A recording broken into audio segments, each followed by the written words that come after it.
Hey guys, what's going on? It's me, Jay, here to continue a series that I did a while ago, a while back. It was a year by year review of my fandom as a World Wrestling Federation slash all of pro wrestling fan, but mostly a World Wrestling Federation fan because that was the main promotion that I followed.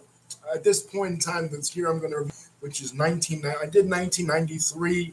That was pretty good. That was pretty successful. I did 1992, which was also pretty good, pretty successful.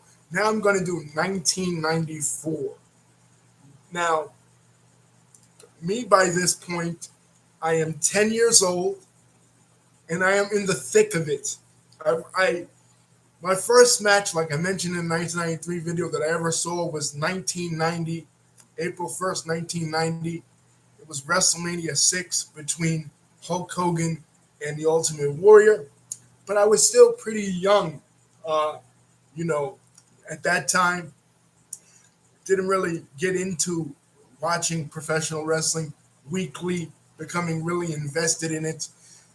It wasn't until 1993 that I really became really like super invested. 1993 was my first year really in. That's why I chose to start this series in 93. But here by 1994, I'm in so deep you just can't even imagine. I'm watching Raw every week, paying attention to every single wrestler, even getting in trouble with my parents for calling Mean Gene's hotline and the WWF hotline, just thinking about wrestling 24 hours a day, obsessing about wrestling, trying. There was no wrestling websites at that time, but sometimes I would go to the newsstands and buy wrestling magazines or whatever, try to get my hands on whatever I could at that time as it pertains to professional wrestling video games, the Royal Rumble game in 1993, and the one pictured here for the Sega Genesis game system. I know the one here is for the Super Nintendo, but I had the Sega Genesis version of Monday Night Raw. So this was like my prime year for fandom, 1994. So, and I started watching WCW. I started watching WCW in September of 1993. Fall Brawl 93 was my first ever WCW pay per view that I ever watched. So I was interested in WCW too, but WWF was my prime, uh, the prime organization that I followed. Back then, Monday Night Raw. Um, it was only 1 hour at that time. It was from 9 to 10, and this is when they started taking it on the road. Remember we talked about in the 1993 video, we talked about how they had it at the Manhattan Center, right? And it was every week at the Manhattan Center in the early part of 93. But by 1994, they were taking it out on the road. They were having it in different arenas, but they were having it in the really small arenas. They weren't going to Madison Square Garden. They were going to like Poughkeepsie, Rochester, these really obscure upstate New York kind of towns. It was almost like Vince McMahon was trying to bring it back to the territory days in a way. You know what I mean? Going to these really small little towns within the Northeastern Territory, upstate New York, obscure towns in Massachusetts like Worcester, right? Wheeling, West Virginia was another favorite place of uh, the WWF. The Poconos, Niagara Falls, really obscure. Really downscale towns within Vince McMahon Sr.'s old territory. It was, like I said, it was almost like Vince was trying to go back to the territory days. Here he was in the 80s and early 90s, he was in Los Angeles, he was in Chicago, he was in Miami, he was in Detroit, he was in uh, Las Vegas, Nevada, he was in Atlantic City, he was in Madison Square Garden. Now he's in Poughkeepsie, New York. You know what I mean? WWF felt really small and intimate. So even though he moved out of the Manhattan Center, he's still trying to downscale it. Raw is still a relatively downscaled show. But I didn't know anything about that. To me as a kid, I was into it, man. I was watching, like I said, I was watching every pay per view. I was watching every Monday Night Raw, every Superstars. And by this time in 1994, Superstars was still, it wasn't the A show that it was in the late 80s and early 90s, but it was still a relatively solid B show where angles would take place. Raw wasn't the primary show back then because there was no Monday Nitro, there was no competition. So Raw was still, it was in its second year. But I was watching it all, man. At that time too, I had an illegal cable. I had an illegal cable box, so I was watching every single pay per view. But keep in mind, in 1994, there was only still 5 pay per views. 1993, it introduced King of the Ring. We talked about it. How in 1992 they tried to introduce Tuesday in Texas. That didn't work as a 5th pay per view. But King of the Ring, bring King of the Ring on pay per view with Bret Hart as the first ever King of the Ring of the WWF, did work. So they brought it back this year. So you have 5 pay per views that were available for the WWF during that time, and Raw as an A show, and Superstars as a solid B show. At this time, 1994, they started the scale back wrestling challenge, which was good for me because in the early years of my fandom, I always went to church with my grandma, and I was not able to watch Wrestling Challenge because Wrestling Challenge came on Sundays. So that was good for me that they were starting to scale back Wrestling Challenge at that time. But another show that they were introducing, they had introduced it in the latter part of 1993, and it became huge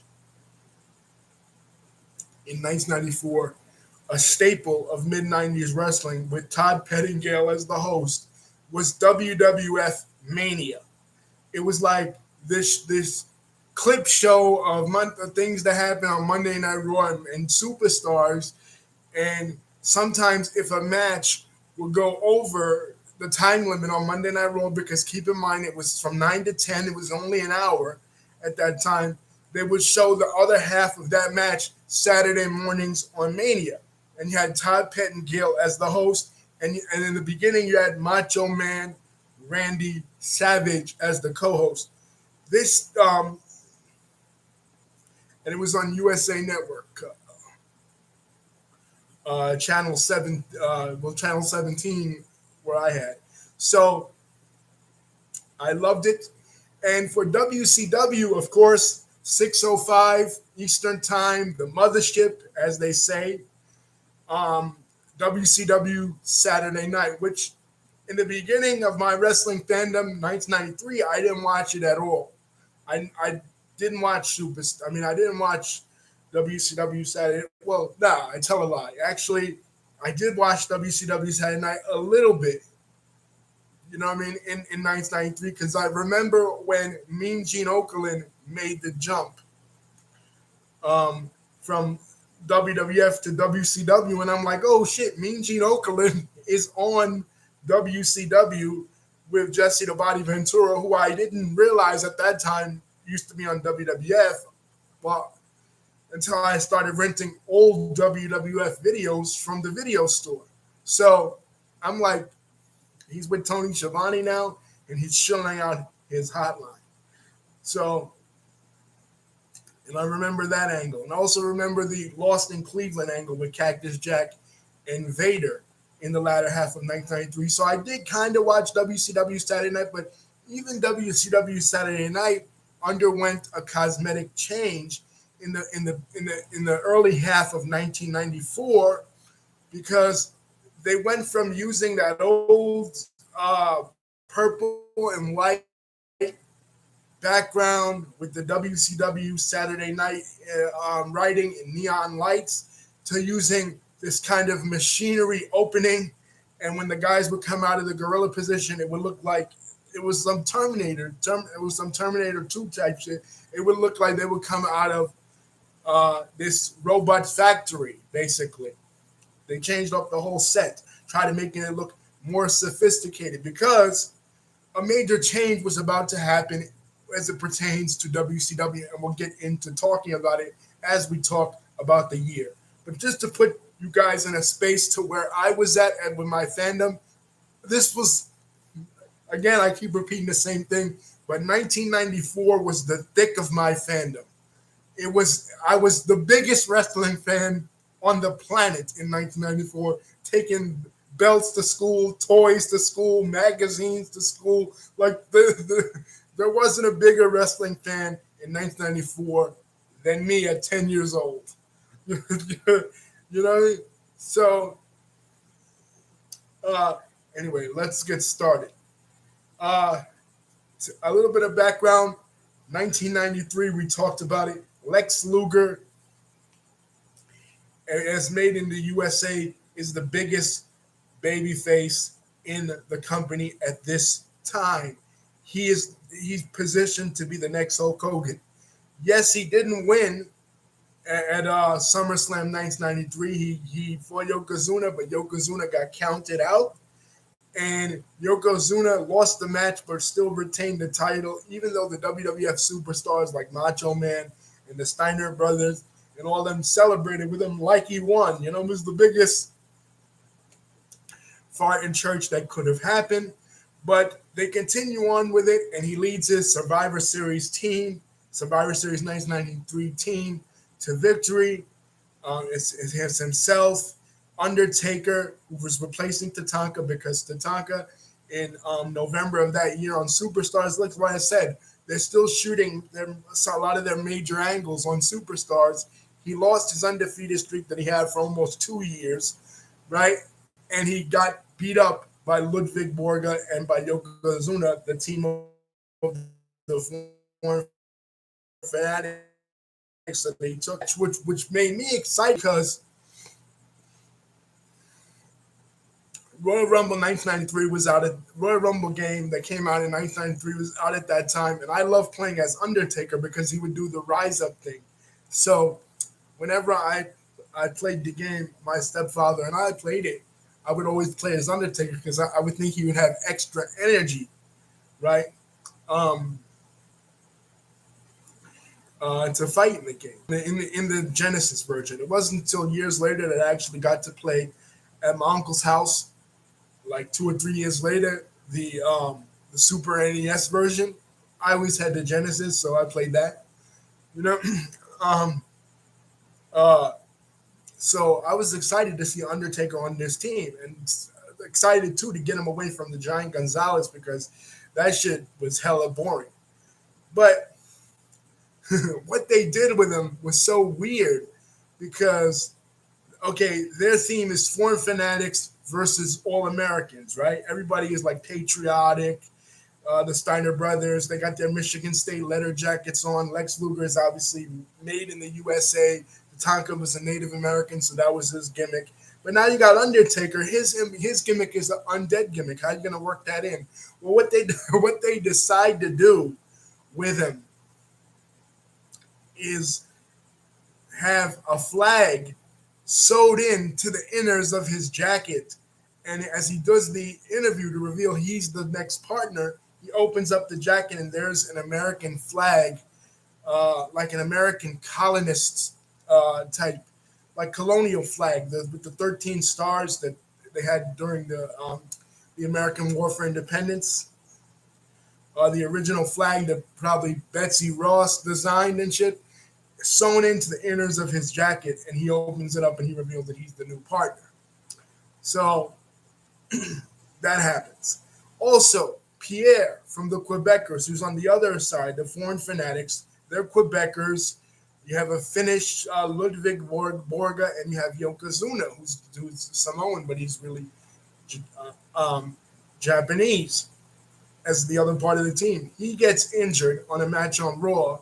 He gets taken out of the match, and Crush, who just had one of the biggest angles in the history of his career, with Randy Macho Man Savage. Remember, we talked about in 1993 that uh, Yokozuna had the match with Crush, and Yokozuna banzai dropped Crush multiple times. And I said before, it was almost like Crush. I felt like as a kid, Crush probably died. Well, here he's coming back from injury after being gone for several months. No more purple, no more yellow. It's just, he's dressed in street clothes. He's going to have the summit with the Macho Man. Basically, it's insinuating that he's upset with the Macho Man. He's angry with Randy Savage because Randy Savage just sat there at the commentary table. He didn't do anything to help Crush, and he's mad that he had this. And Bobby Heenan is insinuating. Bobby Heenan is instigating. Bobby Heenan is stroking the flames between Savage and Crush. Finally, Crush reveals that he is with Mr. Fuji and Jim Cornette, that he has taken on a new persona, and he's now a heel Crush. He beats up Randy Savage. He gorilla press slams him and drops his face on the guardrail. Randy Savage is all bloodied up, busted up. So going into Survivor Series 1993 at the Boston Garden, now Crush, now a heel, becomes the new partner of the Foreign Fanatics, which doesn't really make any sense because Crush is not foreign. He's from Hawaii. But I guess he has Japanese sympathies now. But anyway, they're hyping him up to a match with Randy Savage. Randy Savage also appears as a surprise tag team partner of Razor Ramon and Marty Jannetty's team in the opening match. And Crush comes out and interferes, and Randy Savage runs after Crush to go after Crush. So later on in the match, Randy Savage comes down in Crush's match and interferes and gets Crush eliminated. So Crush is eliminated. Eventually, in this Survivor Series match, it comes down to Ludwig Borga and Lex Luger. And that's how it ends, Ludwig Borga being defeated by Lex Luger, because ever since SummerSlam, when Ludwig Borga debuted in the match with Marty Jannetty, in the Coliseum Home Video version of SummerSlam 1993, they had a confrontation between Lex Luger and Ludwig Borga.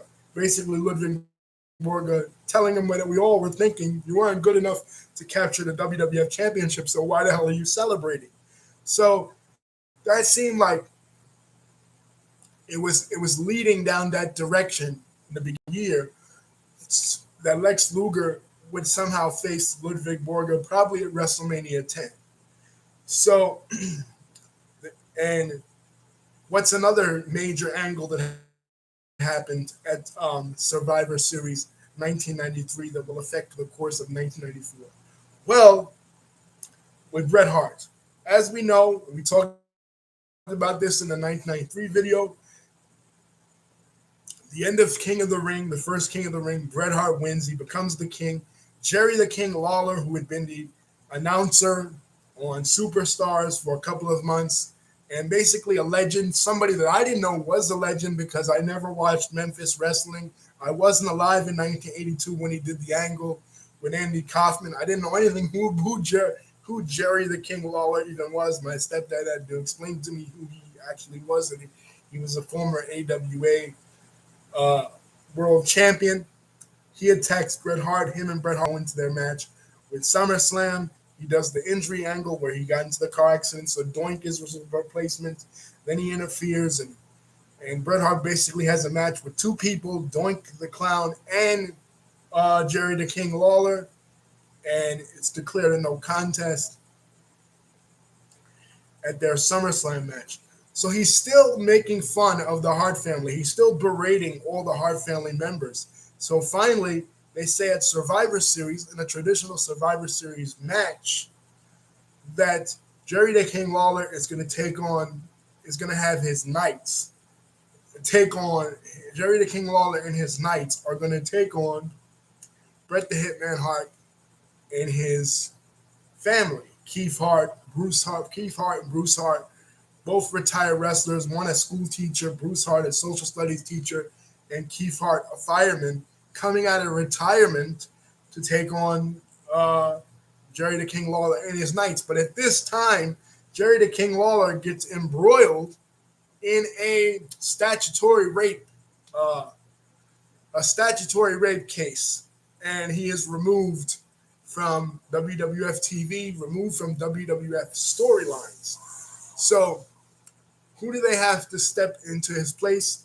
Of course, somebody that has tremendous chemistry and tremendous history with Bret the Hitman Hart, the guy who he wrestled at the 1992 Survivor Series in the main event and had many tag team classics with already, Shawn Michaels, who is the Intercontinental Champion. Shawn Michaels leading his Knights to go against the Hart family. Now, this is really funny because when you're looking at it, you're like, well, why does Shawn Michaels have Knights? You know, if you don't know about this situation, because I didn't know anything about it. I'm reading some wrestling magazines, but the wrestling magazines that I'm reading are aftermaths. They're kayfabe mags. They're not behind the scenes shit. I didn't know about behind the scenes shit till much later. So, and I don't live in Memphis, so of course I didn't know about the local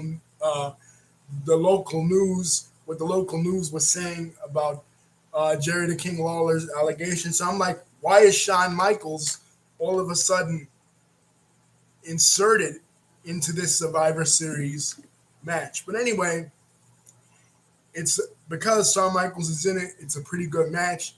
A lot of back and forth action. The jokes that Bobby the Brain Heenan tells in this match. I implore you guys, Survivor Series 1993, go back and watch this match with Bobby Heenan and his commentary, and you will laugh your ass off the things that he is saying about Stu Hart in this match. You know what I mean? It's just incredible. But Keith Hart and Bruce Hart, like, they suck. You see why they never got WWE contracts when Stampede Wrestling shut down, because they're horrible. They suck. The only shining light of this whole event was Owen Hart. And Owen Hart becomes the only guy to get eliminated in this whole Survivor Series match. And when his family wins the match, it was supposed to be by the way, side note, it was supposed to be late Terry Funk, who was supposed to be one of Jerry the King Lawler's knights. But when he found out that he was going to get eliminated and unmasked in front of the crowd, he told Vince McMahon that he had to go back to Texas because his horse was sick. You know, and just to get out of it at the last minute. It ended up being Greg the Hammer Valentine and Jeff Gaylord and Barry Horowitz as the three knights. But anyway, Owen Hart's the only guy to get eliminated in this, and his family is celebrating. Bret Hart is on the second rope doing his Bret Hart thing, right? And then Owen Hart, who's disgruntled, comes back and he knocks his brother off the second rope and he pushes him. So automatically, this is setting the seeds of discontent between the Hart brothers. The Harts now have a problem amongst them. It is to the extent that Owen Hart is getting jealous or in the shadow of his brother Bret, who was the former WWF champion. You know what I mean? And here, Owen is. Before this, Owen was basically just a tag team wrestler with Coco Beware and High Energy. He wasn't really doing anything. He now has jealousy in his heart towards his brother, dissension in his heart. He's like, damn, they're here celebrating, and I'm the one who wrestled most of the match, and I'm the one who got eliminated. I'm the one who got taken out. Fuck that. You know what I mean? I want my chance to prove that I'm the better of the two brothers. So the way this was laid out, even though this was a thrown together match, this was perfect. You know what I mean? Because this was sowing the seeds of what we were about to see later. Little details. So, going out of the last pay per view of 1993, what we're left with is Lex Luger being the top babyface. Lex Luger still being the guy that the WWF is trying to go with as their next Hulk Hogan. And the sanction among the ranks of Bret the Hitman Hart and his brother Owen and the Macho Man Randy Savage Crush feud with Crush now as a heel aligned with Jim Cornette and Mr. Fuji. So, we head to the Royal Rumble. Now, also in that match between the Foreign Fanatics and the All Americans was, I said, the Undertaker was inserted into that feud, into that match, and he now, the guy he gets into it with, and the guy he focuses on, and those guys get double counted out, is Yokozuna and Yokozuna and himself. Yokozuna and himself now get into a feud. So at the Royal Rumble, it's gonna be Yokozuna versus The Undertaker in a casket match. The Undertaker's specialty match, right? So you're like, even though Yokozuna's a beast and he's the winner of last year's Royal Rumble, there's no way that he's gonna beat The Undertaker in a casket match. The Undertaker at this point, when it came to casket matches, even though the first one at Survivor Series 1992 with Kamala was called a coffin match, not a casket match. But anyway, he's undefeated in this type of match. There's no way that Yokozuna can beat him. And plus, they're playing up that Yokozuna, even though he's a massive sumo wrestler and he's a vicious heel, that he's afraid of caskets. You know, it was sort of like how they did with Jake Roberts and Andre the Giant, where Andre the Giant was deathly afraid of snakes. And every time somebody around the time of WrestleMania 5, every time somebody would mention snakes, uh, Andre the Giant would get deathly afraid. It was the same thing here with Yoko and caskets. Somebody would mention caskets, like Stan Lane, the interviewer, Ray Rougeau, the interviewer, um, on WWF programming. Somebody would mention caskets, and Yokozuna would just lose it. Yokozuna finally discovered Achilles' heel in Yokozuna. You know what I mean? So he's scared of the casket. He's scared of the Undertaker. So we're like, okay, going into the Royal Rumble 1994, there's no way that Yokozuna could win this match. And they even have a vignette tying it all together of Undertaker putting together on Superstars, Undertaker putting together Yokozuna's casket, right? Carving it up, right? Putting it, making it, constructing it. And in the back, you see Kamala's casket from 1992 with Kamala with the stars and the crescent, Kamala body paint on it. And he goes, Yokozuna, you will rest in peace. So we're hyped up for this. You know what I mean? Like, to me, I was thinking, damn, Undertaker could. I'm still, kayfabe in my mind. You know what I mean? I kind of at 10, I kind of known that something was a little bit different with wrestling. You know what I mean? That it probably wasn't even on the level. But here's what I used to think. I used to think in the championship matches that they probably are real. You know what I mean? Um, when it came to the championship. So I'm kayfabe in my mind. I'm like, damn, there's no way that the Undertaker could lose this match. He's gonna be the new WWF champion, and whoever's gonna win the Royal Rumble, who I thought was gonna be Lex Luger at this time, was going to facing, not knowing about baby faces and heels, kind of knowing about baby faces and heels a little bit, but not really knowing uh, about the dynamics of it necessarily. So I'm thinking, okay, Lex Luger is going to win the Royal Rumble, and he's going to go on to WrestleMania 10 to face Undertaker. Well,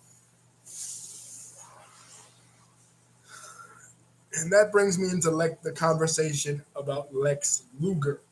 Lex Luger, as we know, in the contract for SummerSlam 1993, when they signed it, Jim Cornette put a clause in that if Lex Luger does not win the WWF Championship, he will never get another shot at the championship. So he cannot be in the Royal Rumble. But obviously, WWF President Jack Tunney steps in, reverses that decision, and also allows for Lex Luger to use his loaded forearm in the Royal Rumble. So Lex Luger gets into the Royal Rumble match, and we're off to the races. He's in the Royal Rumble match, and he's assuming that he's going to win. We don't think anybody else is going to win. I thought it was obvious to anybody watching that Lex Luger was going to win and going to face Undertaker at WrestleMania 10. Well, come to find out, that doesn't happen. We go to the Royal Rumble, but before going there, I want to talk about the Hart Brothers storyline. That gets interesting because now, after what happened in Survivor Series, they start to do a bunch of these interviews and vignettes with the Hart Brothers, and Bret and Owen Hart is basically saying the exact same thing that was spelled out in that storyline,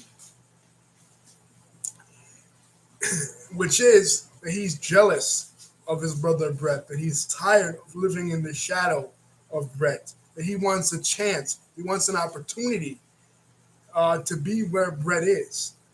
But over the Christmas break, he and Bret patch it up, and it is announced that at the Royal Rumble, he and Bret will take on the Quebecers for the tag team championships. So the stage is set for Royal Rumble 1994. The three big matches to pay attention to are the Royal Rumble match in itself, Yokozuna and Undertaker in a casket match, and the Hart Brothers versus the Quebecers.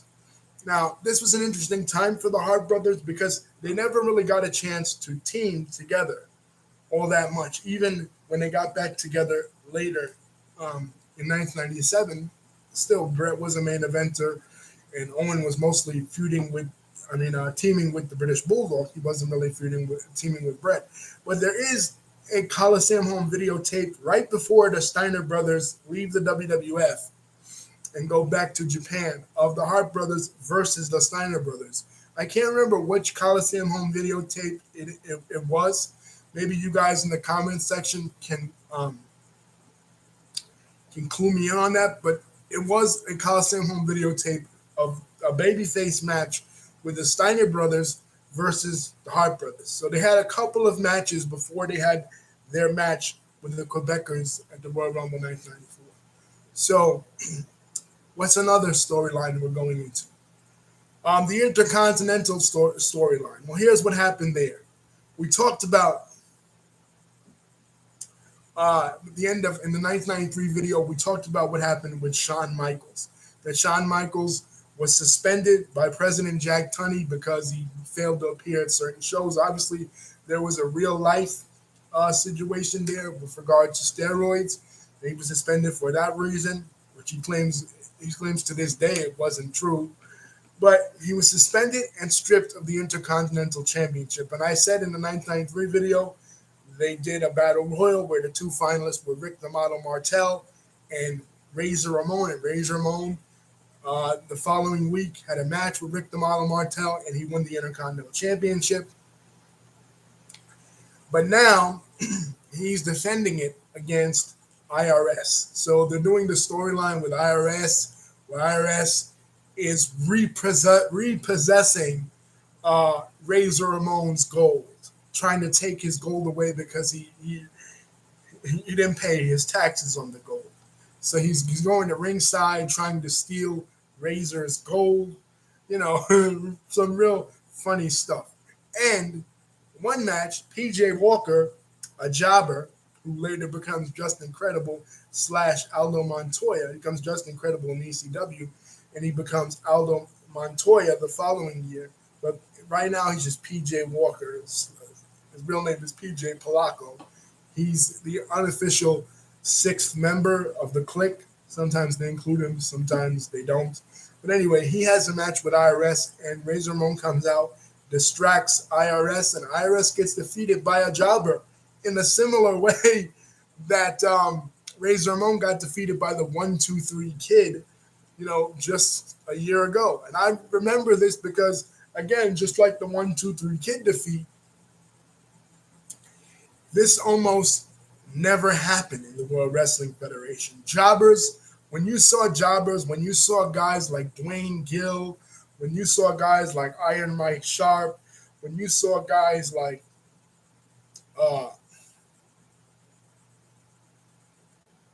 Mike Bell, people like that, when you saw Barry Harwitz, when you saw people like that, you almost knew, my stepdad used to call them like nobodies, right? They were like nobody guys. You knew that they were going to lose matches. you know what I mean? Uh, you just knew they were going to lose. You never saw somebody like that win, except for the 1-2-3 Kid. So PJ Walker gets defeated. PJ Walker defeats IRS, and later on they find out backstage that he can speak Portuguese, and they put him, in their efforts to expand to Brazil, they put him in a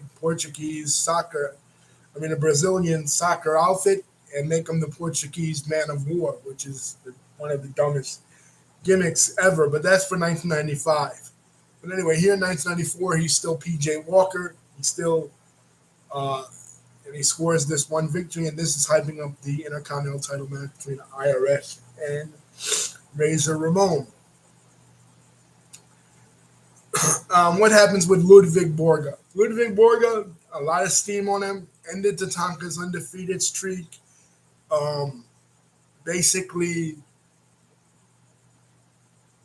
gonna be the next heel after Lex Luger. Like if you were watching television in 1993, watching WWF in 1993, you would think Lex Luger is gonna go on to win the WWF Championship from Yokozuna or Undertaker, right? Possibly Yokozuna, get revenge on Yokozuna somehow. Yokozuna's gonna eke by this casket match with Undertaker. We don't know how at this time. And he's gonna go into WrestleMania to face Yoko and Lex Luger at WrestleMania, and after that, like at SummerSlam, it's gonna be Ludwig Borga and Lex Luger in a one-on-one match, which they've never had yet. But that doesn't happen. Ludwig Borga gets injured. Ludwig Borga gets taken out of the match that he was supposed to have with Tatanka at the Royal Rumble, and he gets replaced by Bam Bam Bigelow. Now, what are they doing with Bam Bam Bigelow? Luna Vachon, who had debuted in the World Wrestling Federation at WrestleMania 9 in the corner of Shawn Michaels. She had somewhat of a feud with Sherry. After the match at WrestleMania, she beat up Sherry in the backstage area. She had confrontations on Raw with Sherry. But Sherry is out of the company. She had personal problems. She was let go. Later on, she would show up in WCW, but we'll get to that later.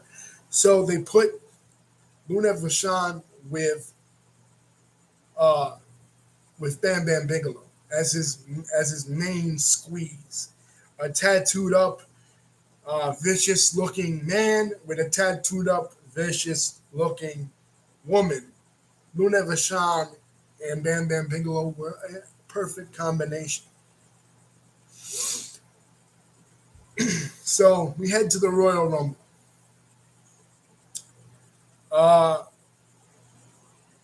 Of those three matches, those are the only three matches that I'm going to really talk about because those The only three matches, in my opinion, that matters. The show opens up with a return of Ted DiBiase. The $1 Million Man, Ted DiBiase, had not been seen in the WWF since his loss to Razor Ramon at SummerSlam 1993, which was his last in-ring match. But he returns as a commentator for this. And his job, he's just horrendous as a commentator. The two times I distinctly remember him being a commentator was here at the Royal Rumble 94 and Sold Out 97. This man should never be a commentator.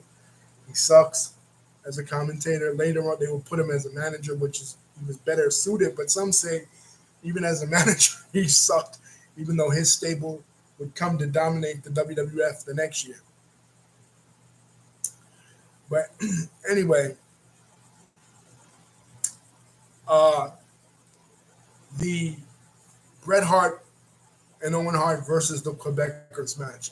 Now, this was a pretty good match overall. Like I said, the Hart brothers, they worked together pretty well, and we didn't really see it coming that much.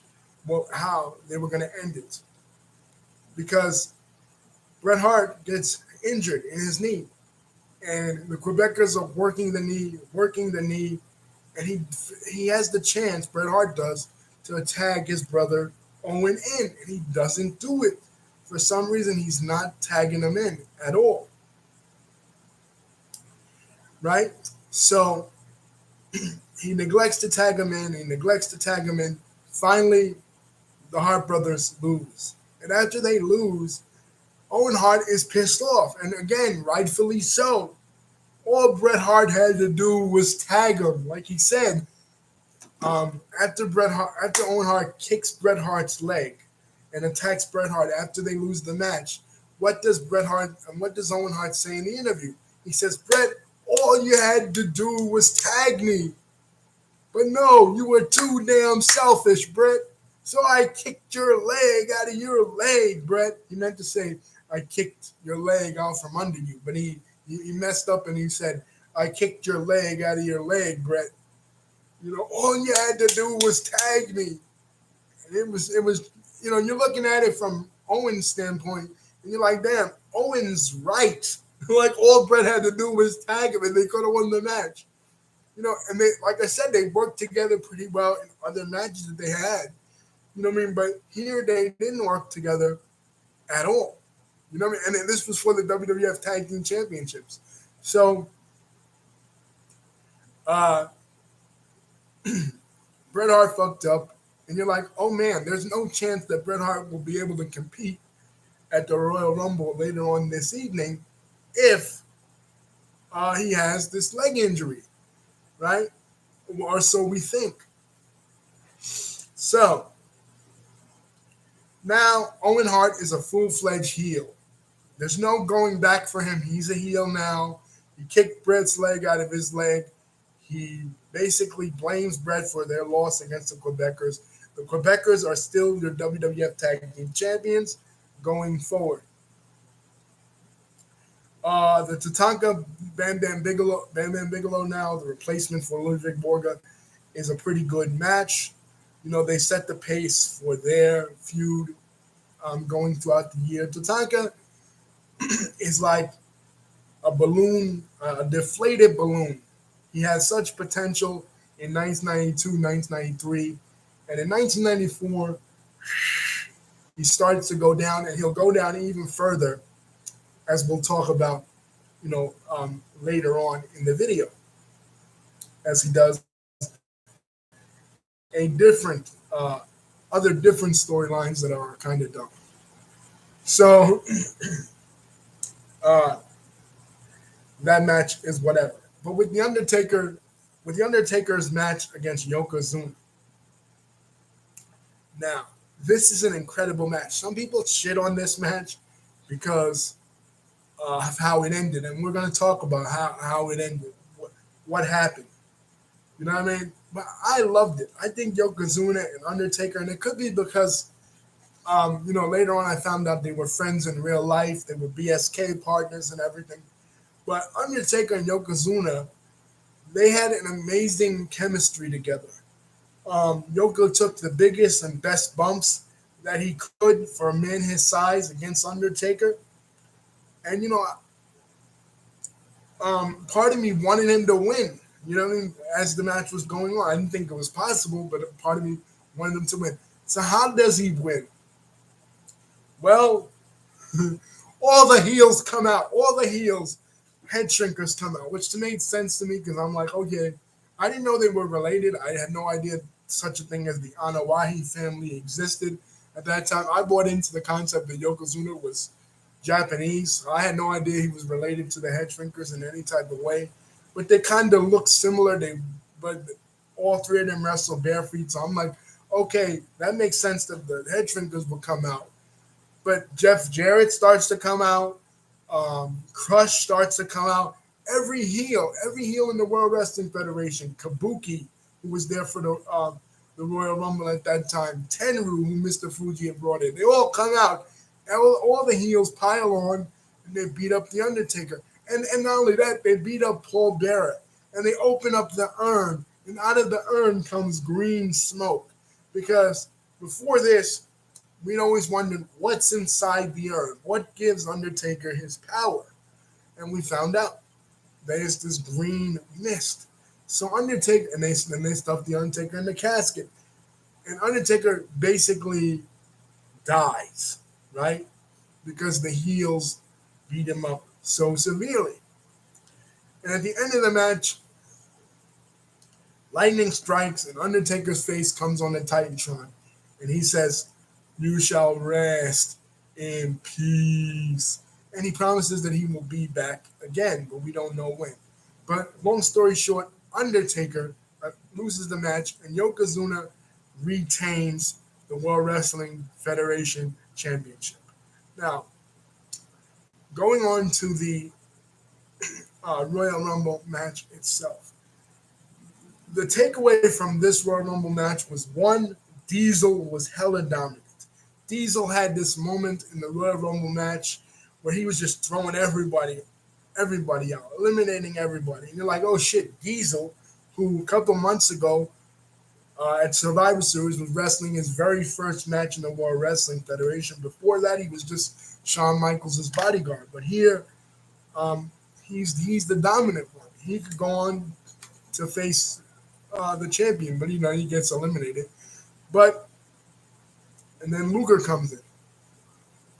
And you think, okay, Luger's going to win because he had to go through hurdles to get in the match itself, go through some, win matches as qualifying matches just to get in. But Bret Hart comes out.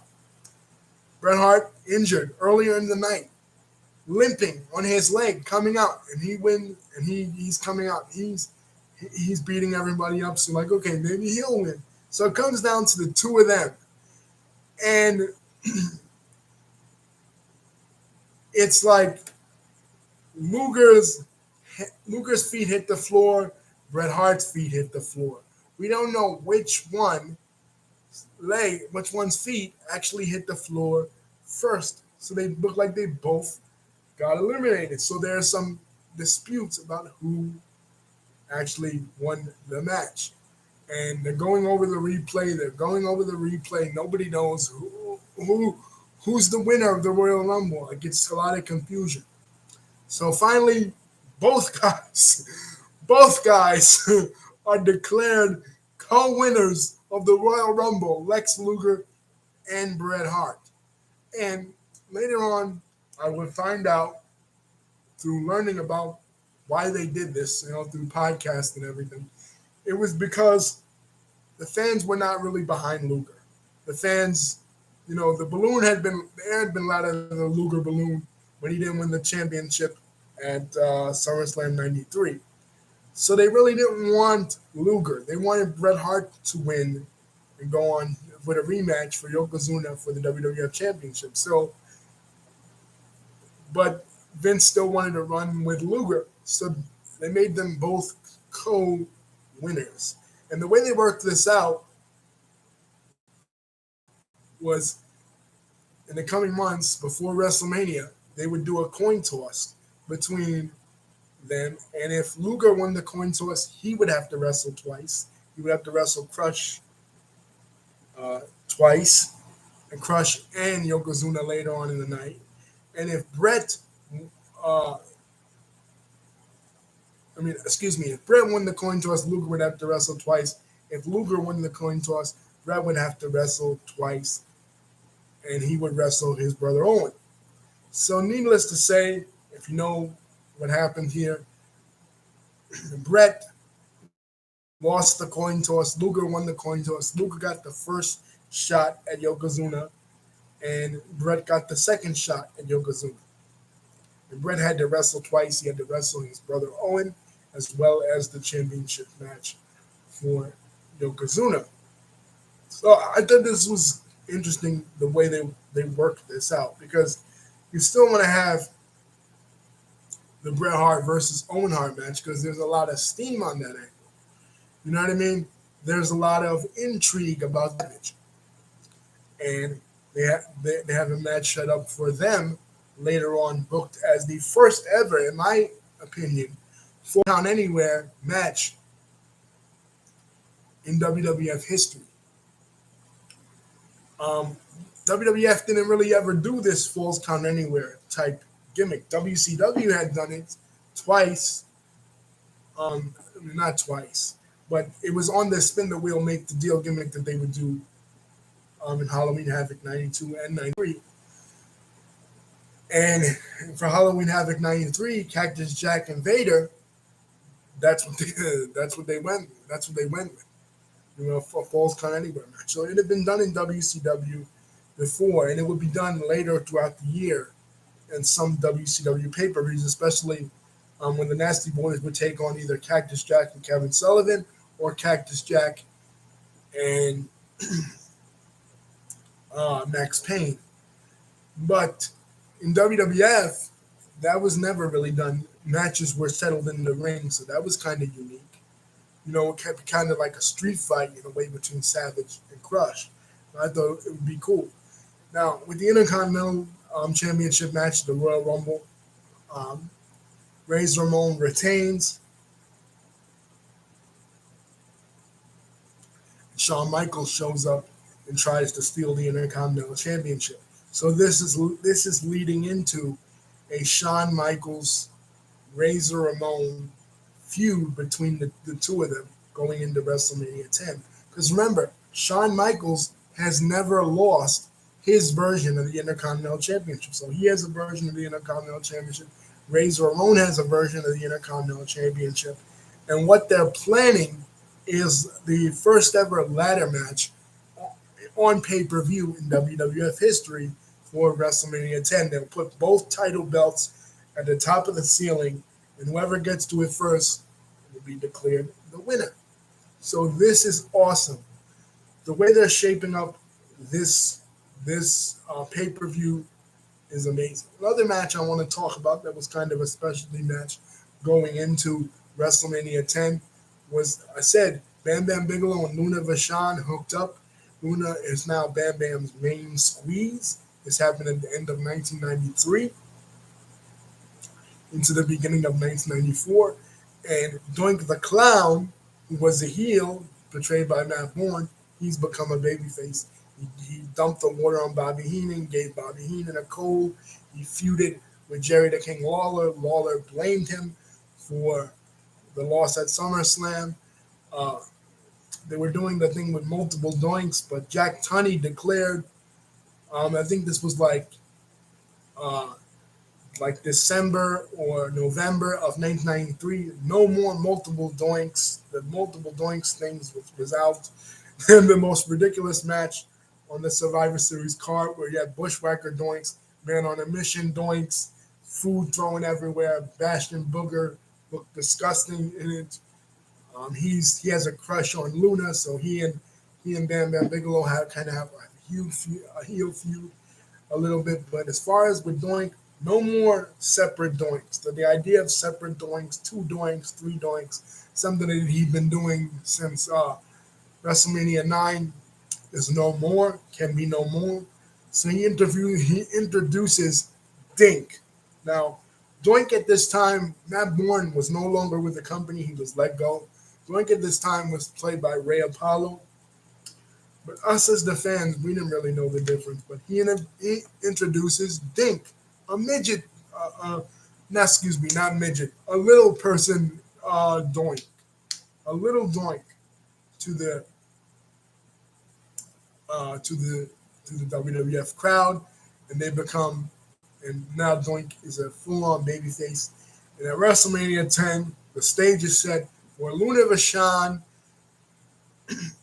uh, teaming with Bam Bam Bigelow to take on Doink and Dink in a mixed tag team match.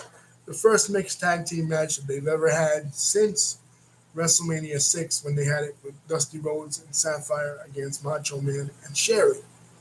So they hadn't overused this concept all that much in 1994.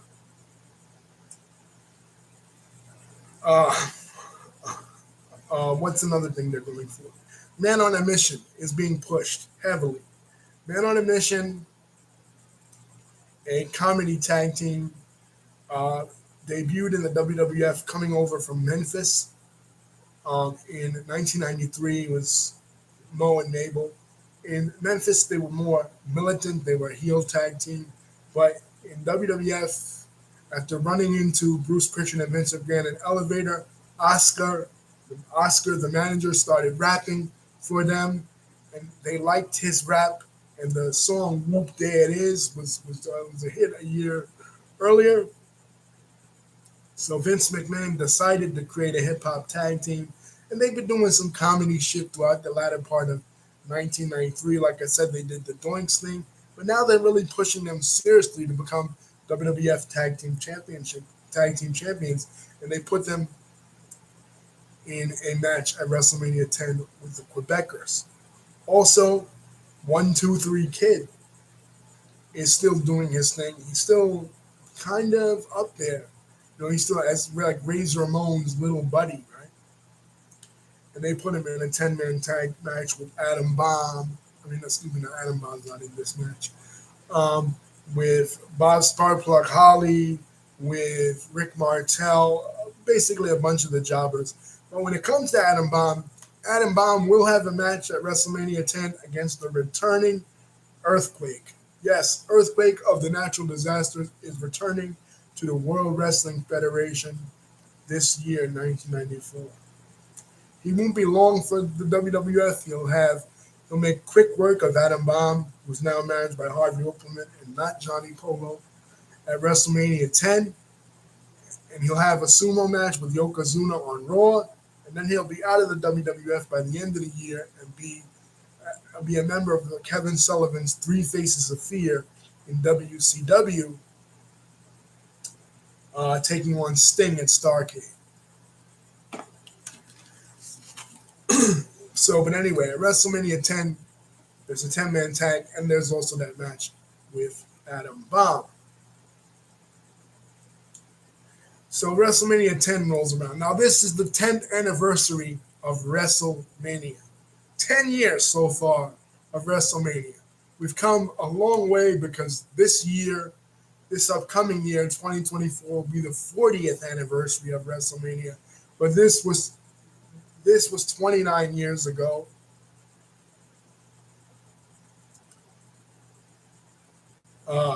WrestleMania 10. I'm thinking this is going to be huge.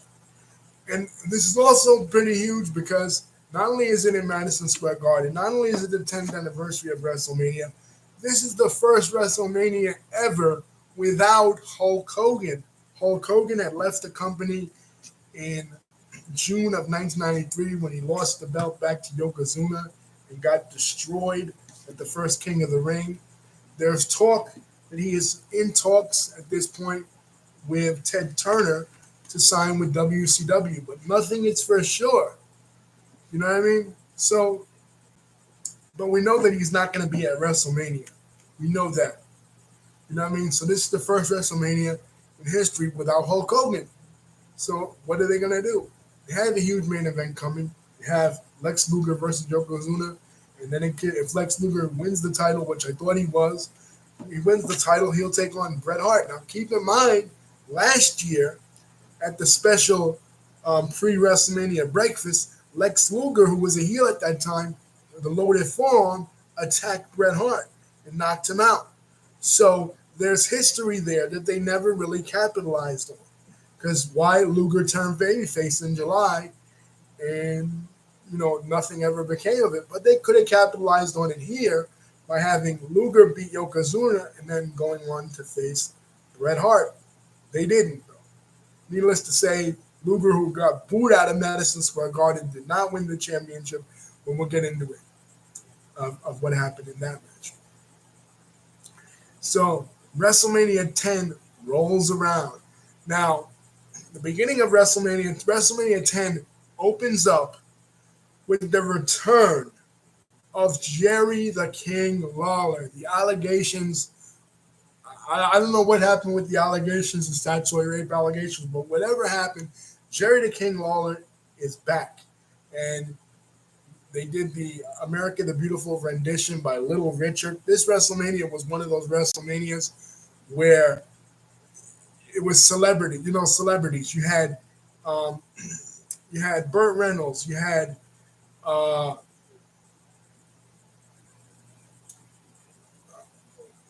Jenny Garth, right? Jenny Garth, I think her name was, uh, with the one from 90210. Jenny Garth, I think her name was. Yeah, I guess saying the same thing.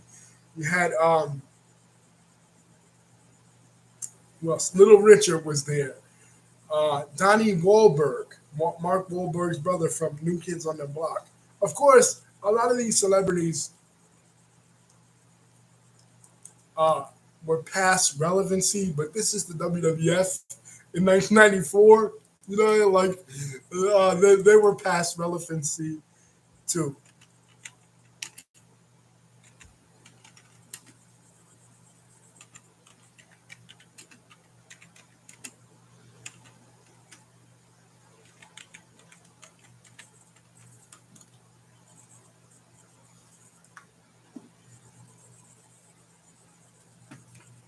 Okay, I was looking for the other lady's name that was there.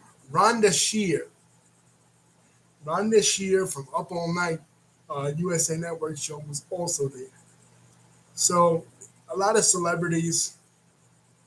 Um, Vince McMahon went all out for this because it's the 10th anniversary of WrestleMania. So, and you had two mystery special guest referees that were announced for both championship matches. We didn't know who they were, but that they were going to have two referees, two guest referees. Later, we will find out that who they. Wait, hold on, guys. I'm dying to find out uh, this girl's name from not Rhonda Shear, but the other one.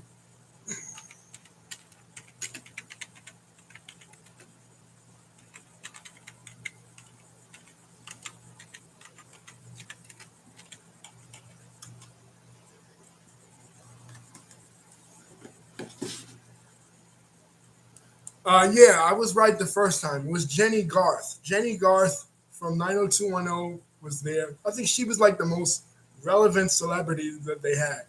But the show opens up with Little Richard singing America the Beautiful and Jerry the King Lawler coming out and saying, Little Richard is not the king of rock and roll. I'm the king of rock and roll. But it's the return of Jerry the King Lawler to wrestling. And the opener to WrestleMania 10 is the brother versus brother Owen Hart versus Bret Hart match. I remember how excited I was to see this match because I was pulling for Owen. I actually felt bad for Owen Hart that he was living in the shadow of Bret Hart. And Bret Hart was fucked up for not tagging him in the Quebecers match. That Bret Hart was the glory hog. Because it's sort of like with Andre the Giant and Hulk Hogan. It's like, yeah, but why didn't you give him a title shot? You know what I mean? Like, why not give him a shot? You know what I mean? Just as a friendly exhibition, like Bret Hart would do later on in the year when he would take on Bob Backlund and Superstars. Like, why not give your brother a chance? You know what I mean? It made perfect sense to me. So Owen Hart comes out with the sunglasses, just like his brother Brett, but rather than give it to a kid, he tears them up. So he's like a heel Brett. And most of what he does is heelish Bret Hart moves. But they have an amazing opening match. Man, I remember I was there for WrestleMania 10, but I remember when I watched it on box set later on, because watching it on TV or tape is something completely a different experience. You could get to see the full scope of it, you know. But I remember thinking, damn, what if Owen wins? And he does. It's a victory roll. He wins with a victory roll. Um, Brett goes to set him up, has him on his shoulders. Brett collapses, and Owen rolls him up for the 1, the 2, and the 3. And he goes back in an interview with Todd Pettingill, and he says, I told you, Todd. I told you I would do it. I told you, Brett. I told you I was better than you. And he has a little bit of spit on the side of his mouth. That's how genuine Owen Hart's interviews were back in the day. But Bret Hart losing. So Bret Hart not looking good for him in um, in this WrestleMania for winning the WWF Championship. You're looking at it from a kayfabe standpoint. In the mixed tag match, uh, it's whatever. Bam Bam Bigelow and Doink the Clown. They just it ends up being really boring and a really go to sleep match. You know, comedy shit. Um, and then you have the tag match where the Quebecers still win, but the men on a mission look like they won the titles, parading around with the titles and shit. Like it's like you didn't win the match.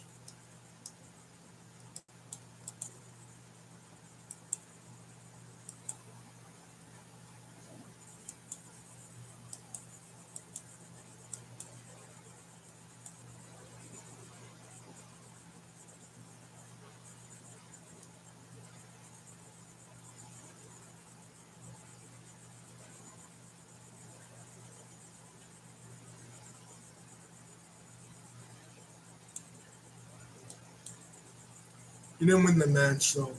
So far the heels have it. You know, so far, Bam Bam Bigelow and Luna Vachon beat Doink.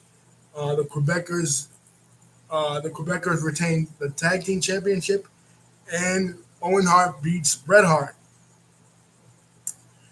Um, Another storyline they're doing is with Howard Finkel. You know that Howard Finkel was always bullied by Harvey Whippleman.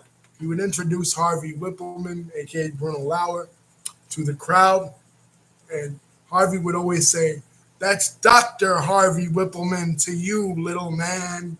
And he would sometimes push Howard. So, one of the guests at this year's WrestleMania is Cy Sperling, the president of the Hair Club for Men. He had the saying, I'm not only a client, I'm not only the president, I'm also a client of Hair Club for Men. Hair Club for Men was in vogue, so much in vogue that Biggie even used it in one of his songs. I'm not only the client, I'm not only a client, I'm the player president, you know, as a play on that slogan. But anyway, Cy Sperling was there. And he was giving Howard Finkel a toupee, you know, because Howard's notoriously bald, right?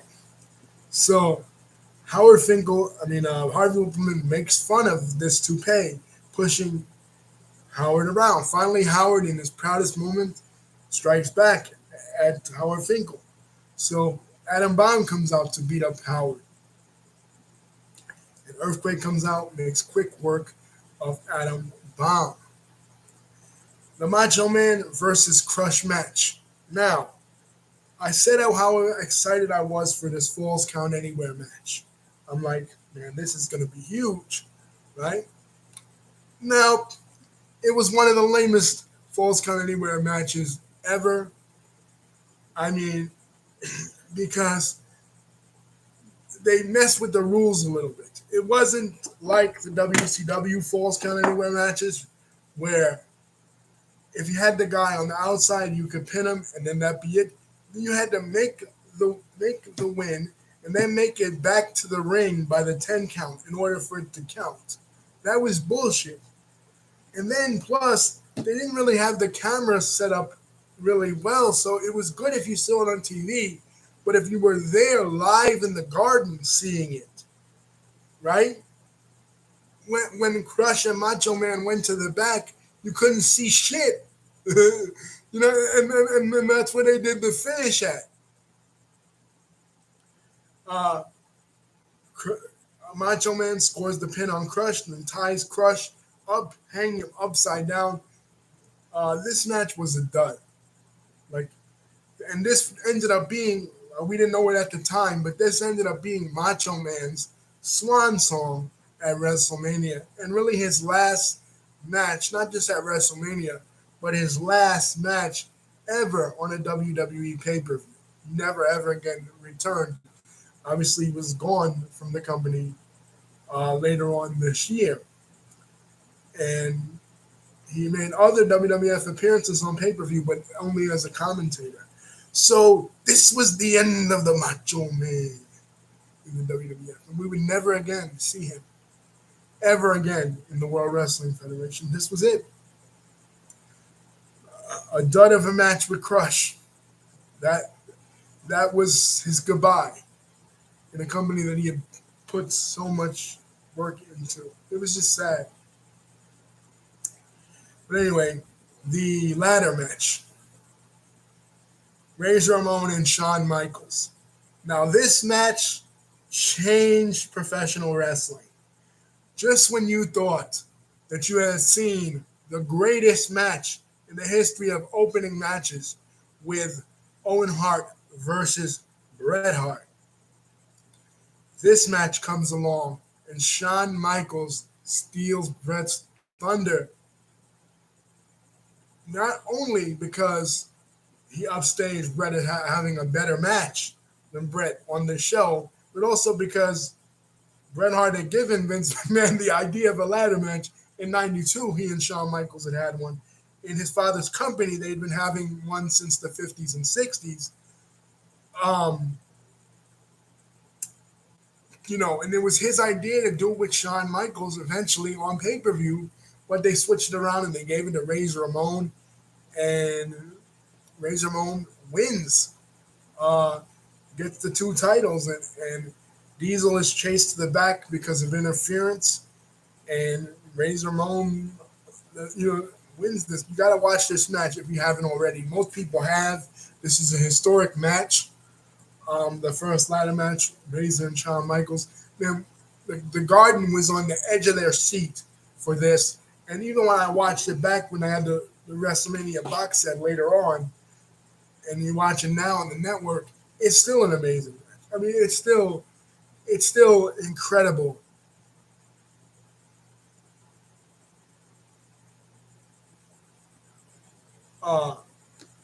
To watch even now, even though we've seen tons of ladder matches, TLC matches, Money in the Banks, everything, as far as ladder matches, nothing new under the sun nowadays in pro wrestling. But just to watch it at this time, it was rare to even see a moonsault in the WWF in 1994. And to see something like this was just incredible and really moved professional wrestling forward. And this was the best ladder match that they've ever had, in my opinion. They would do a rematch at SummerSlam the following year, but still as both baby faces, but still it wasn't as good as this one. This was just incredible. So you had 2 incredible, timeless 5-star matches on one show. What more could you ask for? This went over time a little bit to the point where they ended up not having the 10-man. They couldn't have the 10-man because they had to go right into the main event. But backtracking a little bit to talk about Lex Luger's match with Yokozuna. Okay, the rematch. Lex Luger and Yokozuna. The rematch from SummerSlam 1993. You're thinking, okay, Luger has to win this time. They announced who the special guest referee is going to be. The special guest referee is Mr. Perfect. The guy who wrestled Lex Luger last year at WrestleMania 9. But he was a babyface. We don't know what he's going to be now because he's been off WWF TV for months. I think the last time we saw him was at King of the Ring when he had the match with Bret Hart. So he's been off WWF TV for months. He's had beef with Luger in the past. Remember, Luger was brought into the WWF kayfabe wise. Luger was brought into the WWF to feud with Mr. Perfect. That was the Luger was the guy brought in by Bobby Heenan to feud with Mr. Perfect, to take out Mr. Perfect. So they have that history there. Will Perfect be impartial? We don't know. So the match between Luger and Yokozuna is boring as fuck. When Yokozuna does the nerve hold and Luger looks like he's dying out, the crowd is just dead. The only thing good about about this match, besides the ending, how it intrigued people, was Jim Cornette's gold outfit. Jim Cornette, this was his first WrestleMania ever, because he'd been with Jim Crockett Promotions before that. He'd been with Mid-South Wrestling. He hadn't been in the World Wrestling Federation. He came to the WWF in July of '93 after WrestleMania. So this is his first WrestleMania ever.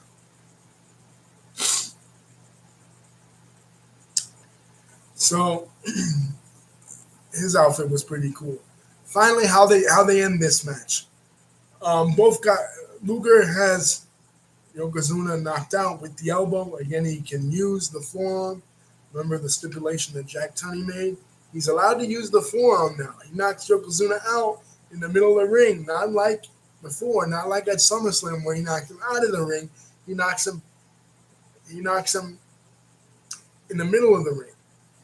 But Jim Cornette and Mr. Fuji get on the apron, and Yokozuna beats up Jim Cornette and Mr. Fuji.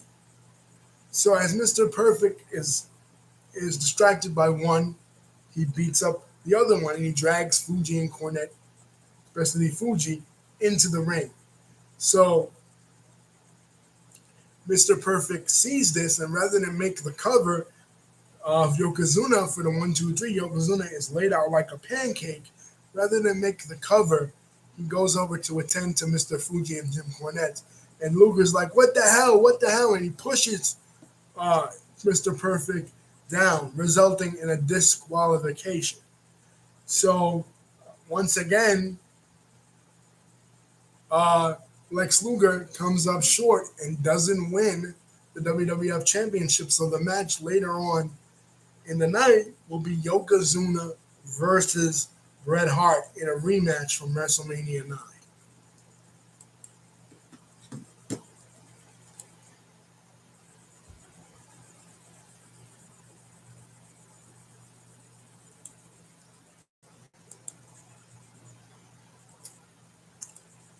So, and everybody is booing Mr. Perfect. Mr. Perfect is now a heel. And he goes to the back and he has an interview with Todd Pettengill. And Todd Pettengill basically asked him why he did it. And he said because he was doing the right thing, trying to call the match down the middle. So now Luger and Mr. Perfect are in a feud, basically a reverse of last year. Now, Lex Luger is the babyface, Mr. Perfect is the heel, and they're set to face each other at the WrestleMania Revenge Tour. But that doesn't happen because Mr. Perfect leaves the company and doesn't come back until Survivor Series 1995. But, okay, we're heading into the WWF Championship match, the second WWF Championship match between Bret Hart and Yokozuna. Now, remember, 2 special guest referees were announced for both these matches. So we got Mr. Perfect, and he had history with Luger.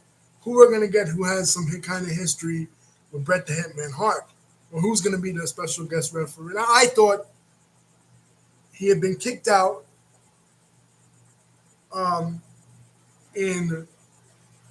he He left the World Wrestling Federation in June of '93, like I said. But I honestly thought that this is who I thought the special guest referee was going to be. I thought the special guest referee was going to be Hulk Hogan.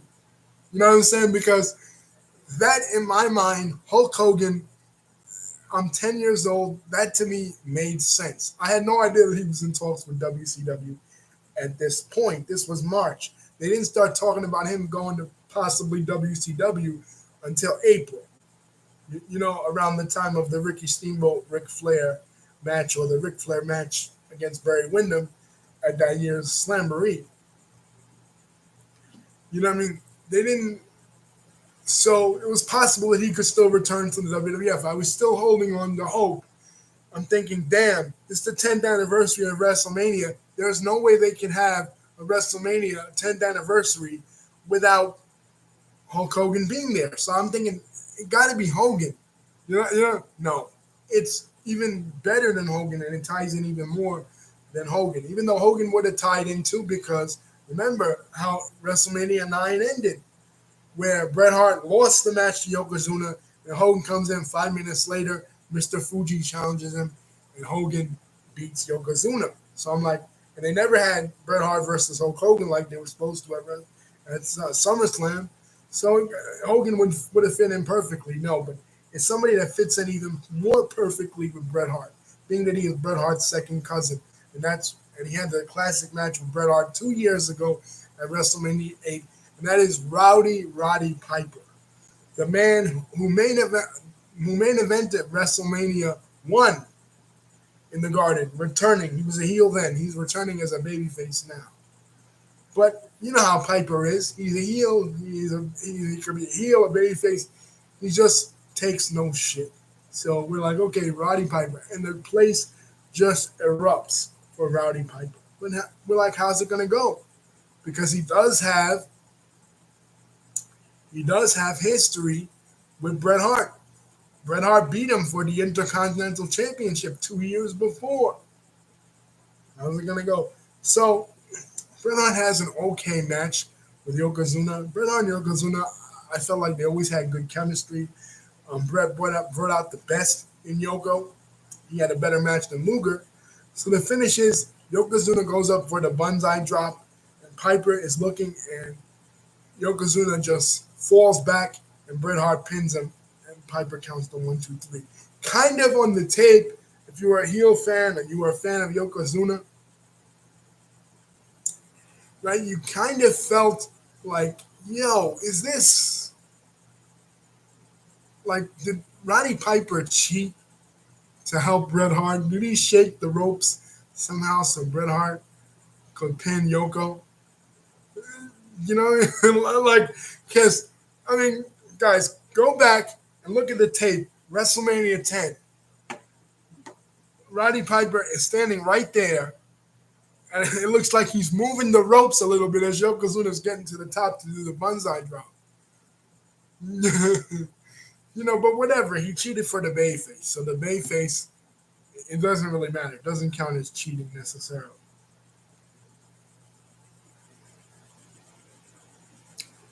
So Bret Hart is your new WWF champion. And who comes out at the end? Lex Luger. Now you're thinking, oh shit, it's on now, because Luger didn't win the championship. He also won the Royal Rumble, but he didn't win the championship. So it's on. But no, Gorilla Monsoon comes out, Randy Savage comes out, all the faces come out, they put Bret Hart on their shoulder, and they're celebrating. This is a new beginning for the World Wrestling Federation, the beginning of the new generation. No more the older generation, no more Hulk Hogan's, no more Iron Sheiks, no more even Randy Savage will be gone by the end of the year. This is the WWF new generation, and Bret Hart is your champion and your leader for the new generation. But who comes down the aisleway to watch his brother once again outshine him? Owen Hart. Because here Owen Hart had his biggest moment. He opened WrestleMania. Think of where he was 2 years before that. He was on the mid card at WrestleMania 8 wrestling Skinner. But two years later, he's in the opener with his brother, who was the former and future WWF champion. So now Owen Hart has a new quest in his mind. Owen Hart's new quest is to not only beat Bret, but to beat Bret for the WWF Championship. And that's where we're headed to, as we're headed to King of the Ring. King of the Ring in 1994 is the second annual King of the Ring on pay-per-view, and the odds-on favorite, honestly, was Razor Ramon. Because Razor Ramon, after winning the Intercontinental Championship, is on fire in the WWF. He and the 1-2-3 Kid. 1-2-3 Kid goes on. This happened in January. I forgot to talk about this, so I'm backtracking a little bit. The 1-year anniversary of Monday Night Raw. He and Marty Jannetty, a thrown together tag team, defeat the Quebecers for the tag team championship. So he's on a roll, as well as Razor Ramon's on a roll. So either one, we're thinking could win the King of the Ring. Some people are thinking Owen Hart, but Jeff Jarrett is having a pretty decent year as well. He gets into a country versus rap feud with Mabel that culminates in their match at King of the Ring. Ted DiBiase is no longer an announcer now. Ted DiBiase has formed his own $1 million corporation, which the first member was Nikolai Volkov, because they're playing up the whole Soviet Union collapsing thing, just like they had Nikolai Volkov turn face when the Soviet Union, now Russia, in 1994, became friends with the United States. Hacksaw Jim Duggan and Nikolai Volkov started teaming up. They did it before in the NWA, but they did it in the WWF too. And that caused Sergeant Slaughter to turn heel in 91. But now, there's no more Soviet Union. The Berlin Wall came down in 1989. The Soviet Union ended in 1991. There's no more Soviet Union. So guys like Nikolai Volkov, they're destitute now. They need money. So if you're in the WWF, who do you go to if you need money? You go to $1 million man Ted DiBiase, who's forming his own $1 million corporation. And Nikolai Volkov becomes his first wrestler. He has the same attire that Moneybags Ted DiBiase had, but he has the cent sign on his tights as opposed to the dollar sign that DiBiase had. And he's like a reluctant member. Like, he's getting bullied and stuff. I eventually thought that Nikolai was going to turn on DiBiase, but doesn't. By 1995, he eventually becomes an actual heel and a member of an actual willing participant in DiBiase's corporation. Another guy that joins DiBiase's corporation, he and Luna break up. At WrestleMania 10, Alundra Blaze defeated Leilani Kai to retain the Women's Championship. At the end of 1993, they brought back the Women's Division. Alundra Blaze, formerly Medusa, made the jump from WCW to WWF, and she became the face of the new Women's Division. She defeated Leilani Kai in a successful title defense at WrestleMania 10. Now,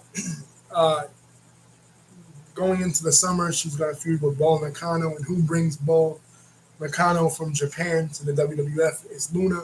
So they want Luna to manage Bull Nakano and not Bam Bam Bigelow. So they put Bam Bam Bigelow with DiBiase. DiBiase offers him money, and Bigelow, helping out IRS in his feud with Tatanka, joins also the $1 Million Corporation. And of course, IRS joins because he's friends with DiBiase, former Money Incorporated tag team partner.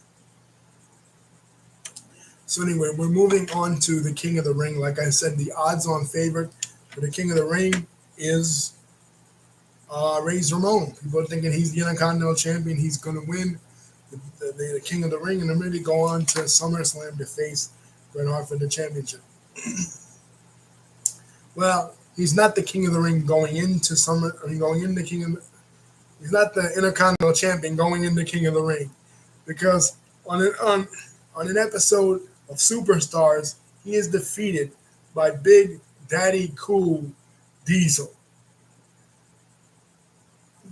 This was unbelievable because, like I said, one, title changes never really happen on TV. They did in January. That was the 1 year anniversary of Monday Night Raw, so you kind of understand that.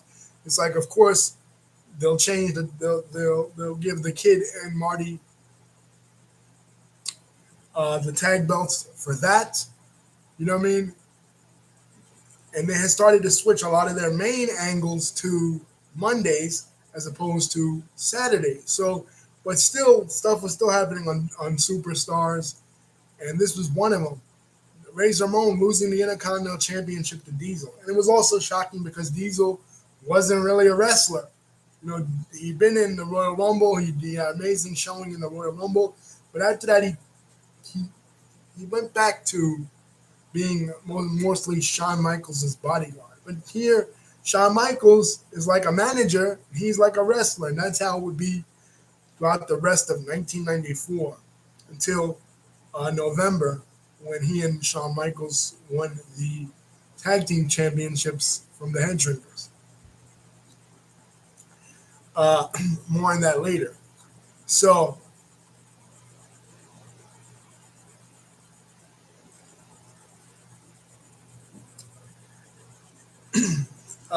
by the time King of the Ring rolls around, Diesel is the Intercontinental Champion, and by virtue at that time of being the Intercontinental Champion, Diesel is the number one contender, because that's how it used to work in the WWF.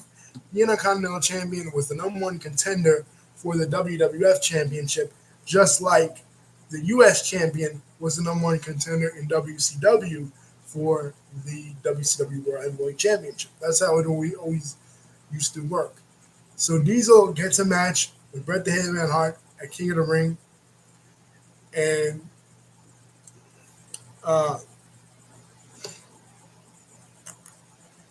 in order to protect from Shawn Michaels being in the corner, who does Bret Hart call on?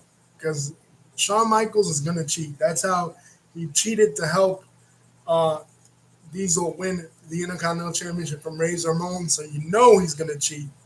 You just know he's going to cheat when it comes to Bret Hart, because there's that animosity with him and Bret Hart going way, way back, their history. So who does Bret Hart call on? His old tag team partner, Jim the Anvil Neidhart, to be in his corner. So we're heading into King of the Ring 1994. And like I said, 1-2-3 Kid has an amazing showing with Owen Hart here.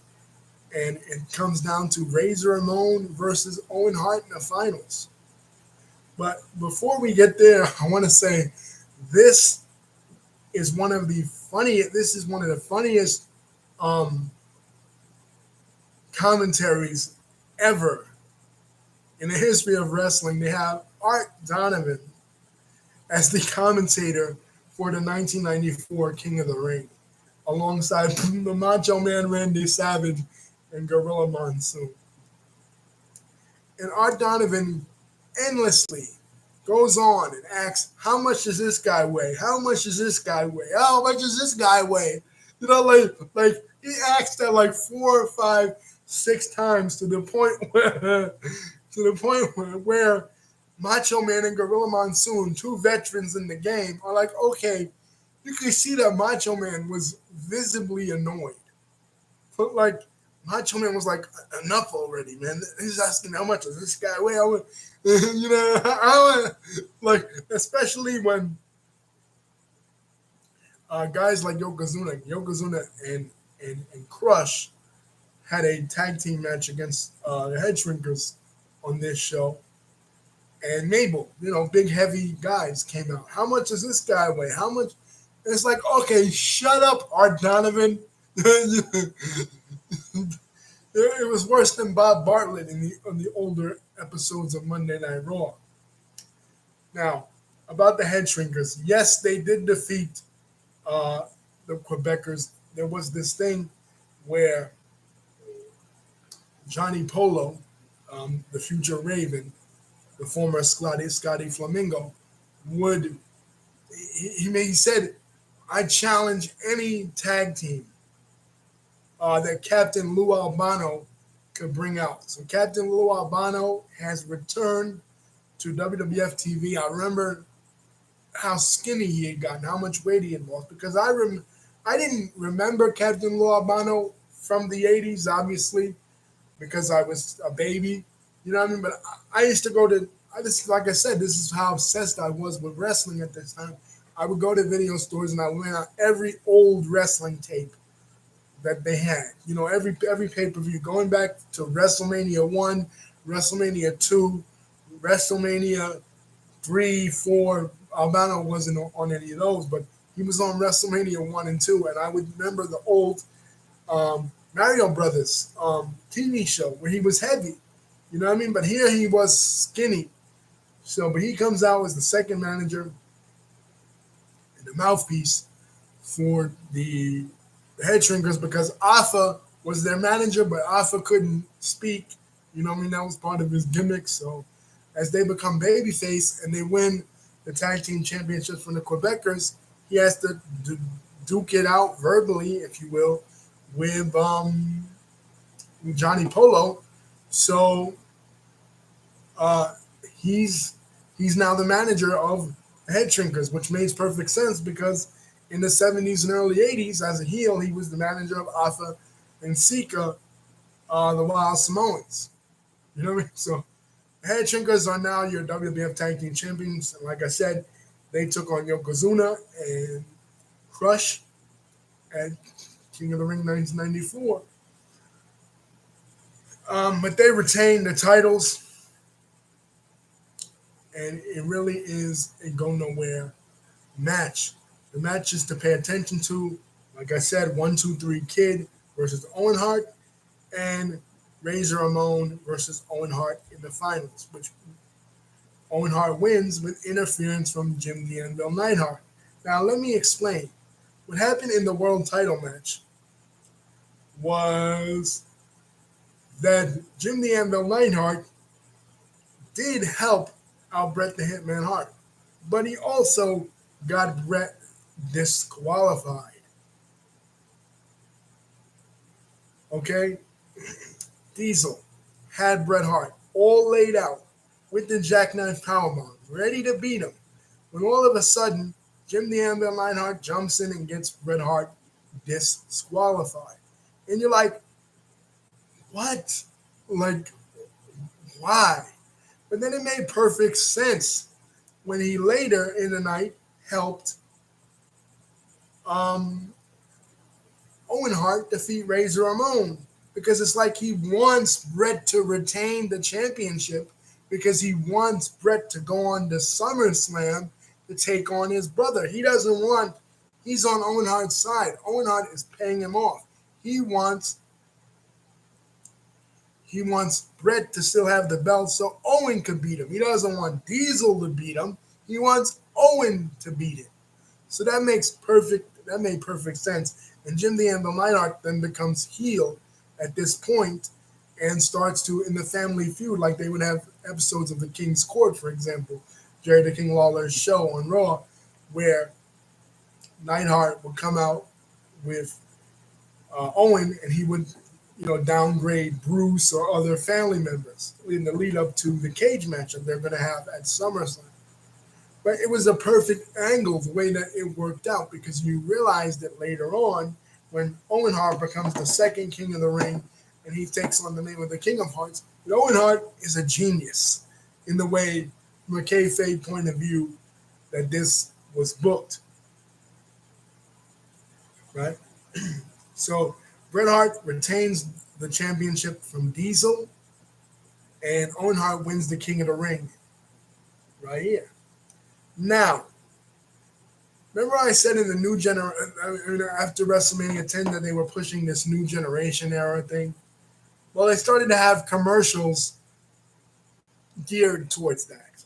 They started to call guys like Hulk Hogan, guys like the Iron Sheik, guys like Pedro Morales, guys like, you know, in their history in the World Wrestling Federation as old. They said, we got these new guys, we got the Diesels, we got the Razor Ramones, we got the Bret Harts, got the Undertakers, even though Undertaker was out of commission at this point. He wasn't at WrestleMania, he wasn't even uh, at King of the Ring. It was like he was still dead or whatever. He wouldn't come back till SummerSlam. But anyway, uh, they started to really push this new generation angle on people. They were doing it like the year before, but still, the main focus of this, in my opinion, was to get at Hulk Hogan because it had been announced on WCW TV around this time. This is June of 1994. Around this time, that Hulk Hogan was making the jump to WCW. And the following month, at Bash of the Beach 1994, he would take on Ric Flair for the WCW Championship. And then they would do the match on pay-per-view that the WWF never did when they had Hulk Hogan and Ric Flair in the same company 2 years before that. And they would do the biggest pay-per-view numbers that they'd ever done up to that point. So Vince had to make it seem like those are old over the hill fogies like Hulk Hogan, and my guys are the newer, younger guys because Hogan had just signed. You know, he did the thing at Disney MGM Studios because that's where they were doing the worldwide tapings. Bischoff, you know, to cut cost with WCW, which led to their split. I talked about it in the '93 video, which led to this ultimate split of WCW from the National Wrestling Alliance because the National Wrestling Alliance is saying, wait a minute, we still have a say on who's the champion. You know, our protocol that goes all the way back to the 1940s, 1948 to be exact, when the NWA was formed. Each NWA promoter has a say, not just WCW, even though WCW was the biggest branch of the NWA since the 80s, since they got national television during the Jim Crockett days. Still, other promoters should have a say, and we don't want the NWA championship put on Rick Rude. We don't agree with Rick Rude.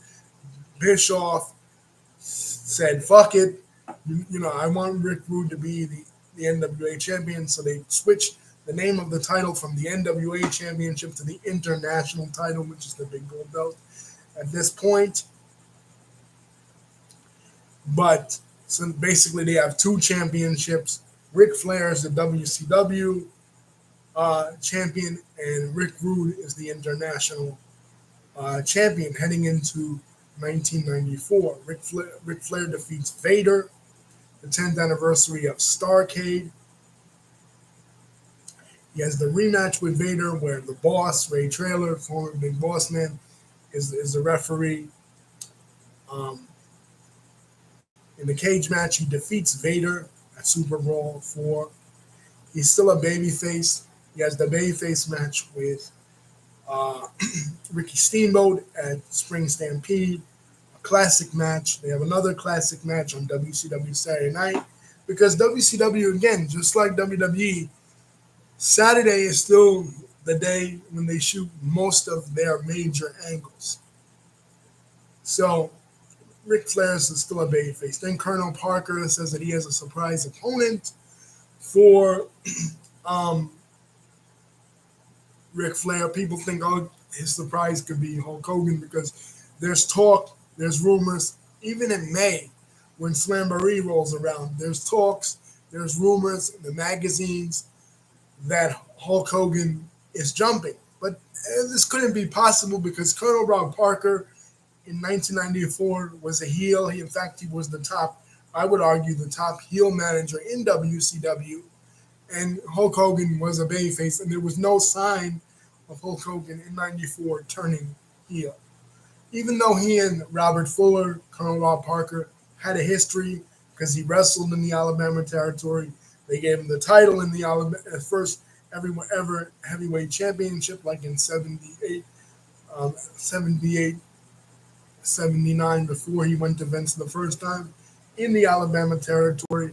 There was some history between Robert Fuller and Hulk Hogan, but he wasn't the surprise opponent. The surprise opponent was a heel, Barry Windham, which Ric Flair made quick work of in Slamboree 94. Remember, I said the international title. Now, the international title going into 1994 was held by Rick Rude. That's about to change. Rick Rude was in a six-man with Steve Austin and Paul Orndorff against Dustin Rhodes, Sting, and Brian Pillman at Super Bowl IV, so he didn't defend the title. But at Spring Stampede, he did defend the title, and it was against Sting. And Harley Race tried to interfere. Harley Race, Vader's manager, because he came out. Harley Race came out before the match started and issued a challenge. Said, "Look, the winner of Rick Rude versus Sting will take on my man Vader. Vader now wants a shot at the international championship from the winner of Rick Rude and Sting. So he wants to make sure that Rude wins, which is weird because why would you want your man Vader, a heel, to take on another heel, Rick Rude? So Rude has Sting in the Rude Awakening. Race goes to hit him with a chair. He misses. He hits Rick Rude. Sting wins the championship. Sting is now your new international champion. And then there's a backstage altercation between Rick Rude and Harley Race. And it looked like Rick Rude, guys remember, if you were watching WCW at that time, it kind of looked like Rick Rude was about to turn babyface. And they did have a match set up at Slamboree, Rick Rude versus Vader. But Sting and Rick Rude have that match in Japan, which Rick Rude breaks his neck, and Rick Rude is now retired, and he would later go on to ECW to be an announcer, and wouldn't return to mainstream wrestling until 1997 as a member of DX, and wouldn't return to WCW until the night after Survivor Series in 1997, when Sting, ironically, perfect storytelling, when Sting is about to have his match with Hulk Hogan. So anyway, Rude is out, and Sting is now your international champion. So at Clash of the Champions that year, they get it into their minds in WCW that they want to unify the international championship and the WCW championship. So Clash of the Champions that year, I think this was in June, right? Yeah, this was in June. This Clash of the Champions, Sting, the international champion, formerly NWA championship, versus Ric Flair, the WCW champion. And that's when Sherry makes her WCW debut. She comes out because keep in mind, she was a babyface on WWF TV. So she comes out as a babyface with the Sting makeup, right? We think she's choosing who she wants to side with, who she wants as her new protege in WCW, and it's Sting. But obviously, it's not Sting. She turns heel again. She costs Sting.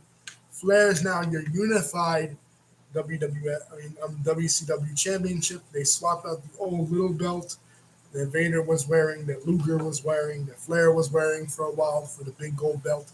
And that becomes the standard in WCW until 2001. Right? So they do another interactive match on WCW Saturday night. An interactive match is a match where they would have two separate hotlines, and the fans would call and request who they wanted to wrestle, and it ended up being Flair and Sting. And Sherry scrapes the eyes of Sting, injuring Sting, putting him out for his supposed match against Lord Stephen Regal at Bash at the Beach. But anyway, that's beside the point. The point is, Hulk Hogan is coming to WCW.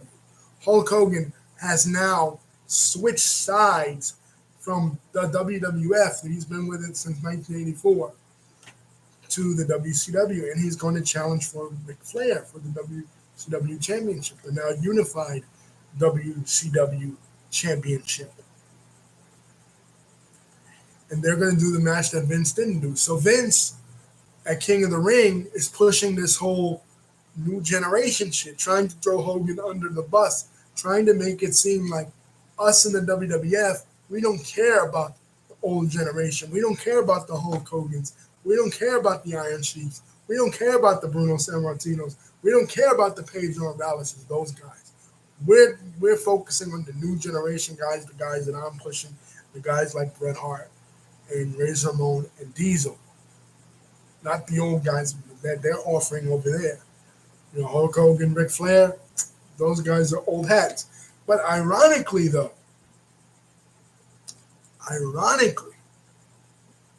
what is the main event? Go back and look. What is the main event for the June of 1994 pay-per-view? The main event for June of 1994 is Roddy Piper, an 80s superstar, versus Jerry the King Lawler, another 80s superstar. So they're pushing this new generation shit, but they still don't have enough confidence in it to make it the main event of push a new generation star for the main event of this show. Roddy Piper looked in amazing shape, and they've been doing some angles on WWF Mania. He had his own segment called The Bottom Line, where he would respond to Lawler. And, you know, they did a lot of segments at the Children's Hospital that Roddy would donate to with Lawler. And they even had a Roddy Piper impersonator that Lawler had beat up on Raw come out. And the kid interjects himself in this match and actually helps Roddy win this match. And Roddy Piper versus Jerry Lawler, the promos were very good, but the match sucked ass. You know, it was nice seeing Roddy Piper return to in-ring action, but the match was just horrible. And Art Donovan's commentary was just horrible as well. So, now we're in July. Now, keep in mind, WWF doesn't have a pay-per-view in July. WCW has their biggest show, Bash at the Beach, 1994. Bobby Heenan is there calling commentary, because I forgot to mention that Bobby Heenan was kicked out of the World Wrestling Federation after Survivor Series 1993 by Gorilla Monsoon, literally kicked out.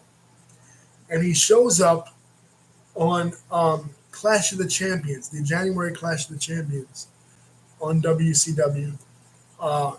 Gene Okerlund is there, and Gene's like, "Wait a minute, I'm getting word in my earpiece that Bobby the Brain Heenan is here. You follow me everywhere, Heenan." Heenan's like, "I don't know, I'm here for the checks from Jane and Ted." You know, Jane Fonda and Ted Turner. And he becomes the lead heel announcer for WCW, because Jesse the Body Ventura, who had been the lead heel announcer from Super Bowl II up to this point, doesn't like Hulk Hogan. We all know, or we've heard about the story that at WrestleMania 2, Jesse the Body Ventura, ever political as he was and is, was trying to form a wrestlers union, and Hulk Hogan snitched on him, to Vince, and he was let go for a while. But because Dick Ebersol liked him, and Dick Ebersol was a fan of him, he was brought back. Then he actually sued the WWF after he left for his royalties on the Cosmo videotapes. But since that time, since the snitching incident, since Hogan snitched on him, he didn't like Hogan, and he was actually one of those that was against bringing Hogan into WCW. And Eric Bischoff was not going to allow anybody to mess up his plan to take WCW to the next level. So he's like, "You know what, fuck it, Jesse. We don't need you anymore. You're fired." And Jesse calls one match in this whole show. He calls the Dustin Rhodes and Arn Anderson match against Terry Funk and Bunkhouse Buck. And after that, he's never heard from in WCW TV again, and never heard from him in wrestling again until 1999 SummerSlam. Yeah, Jesse is gone. From there, he goes on to be mayor of Brooklyn Park, Minnesota, and then in 1998 goes on to be the governor of the entire state of Minnesota, and begins his political career and leaves wrestling in the rear view mirror. He's gone, which was interesting because he was one of the guys that was signed to WCW during the Kip Fry era when they were giving out those big guarantees. He was one of the guys that couldn't get his contract cut in half when Watts took over, like Bill Watts took over a year later in WCW.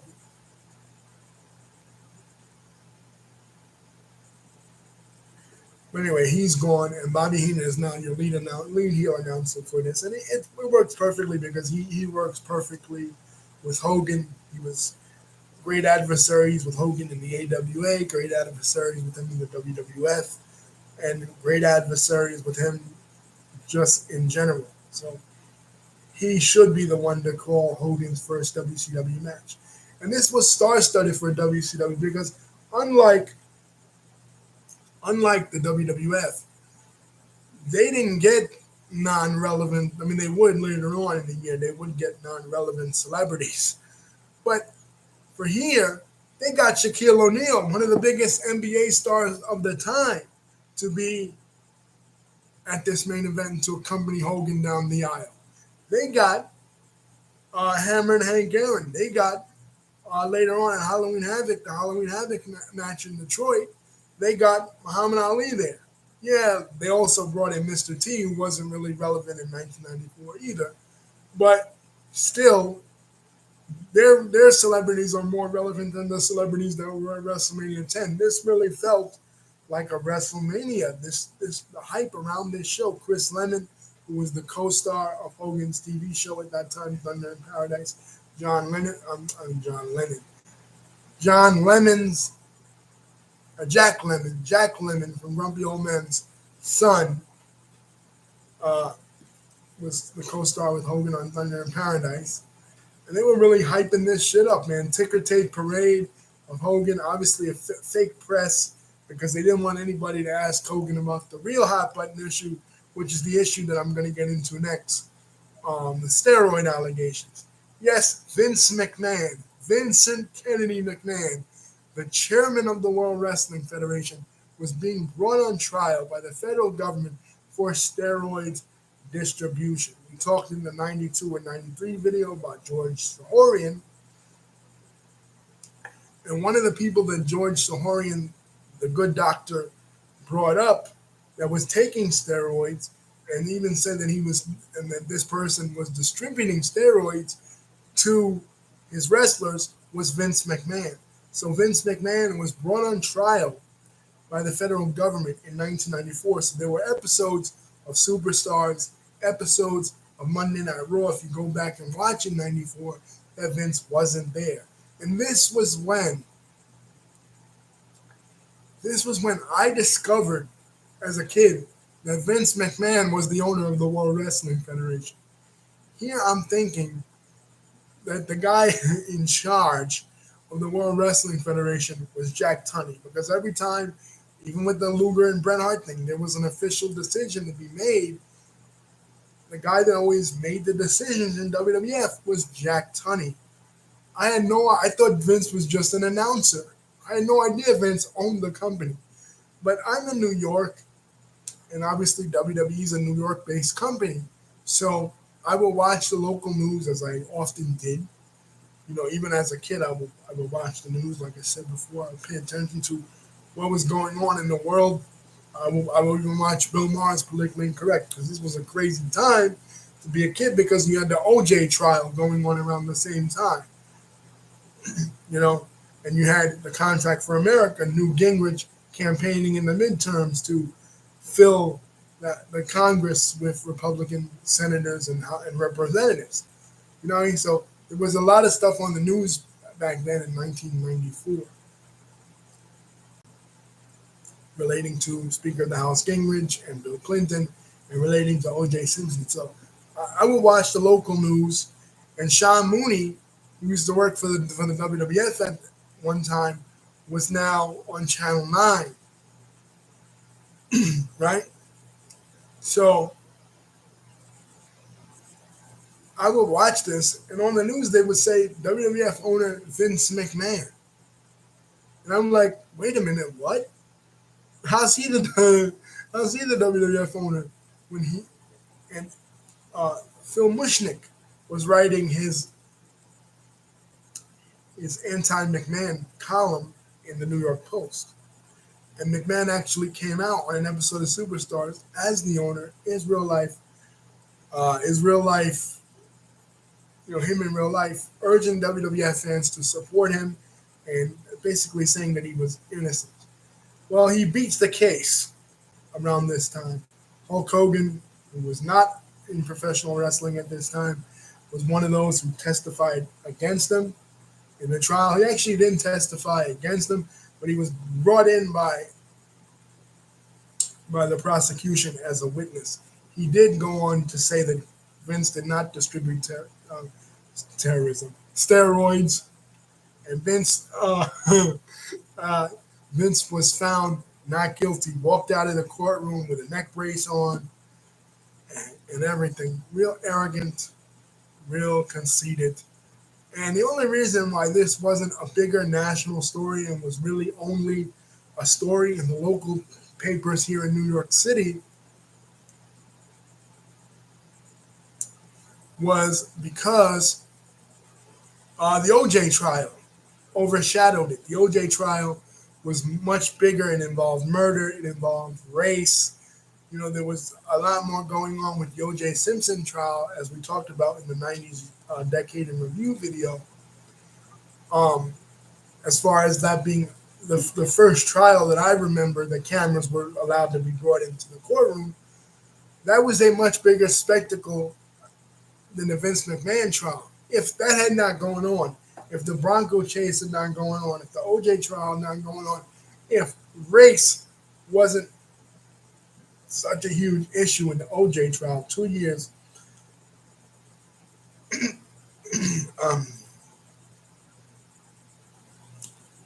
2 years after the Rodney King riots in LA, if race wasn't such a huge issue, and it wasn't O.J. Simpson, somebody that was beloved by the mainstream media at that time, the Vince McMahon trial might have garnered more press outside of the local New York press, but it didn't. And most people don't even really remember it, but I remember watching. This is how obsessed I was with wrestling. Even something that was only tangentially wrestling related, partially wrestling related, only wrestling related in the littlest little bit.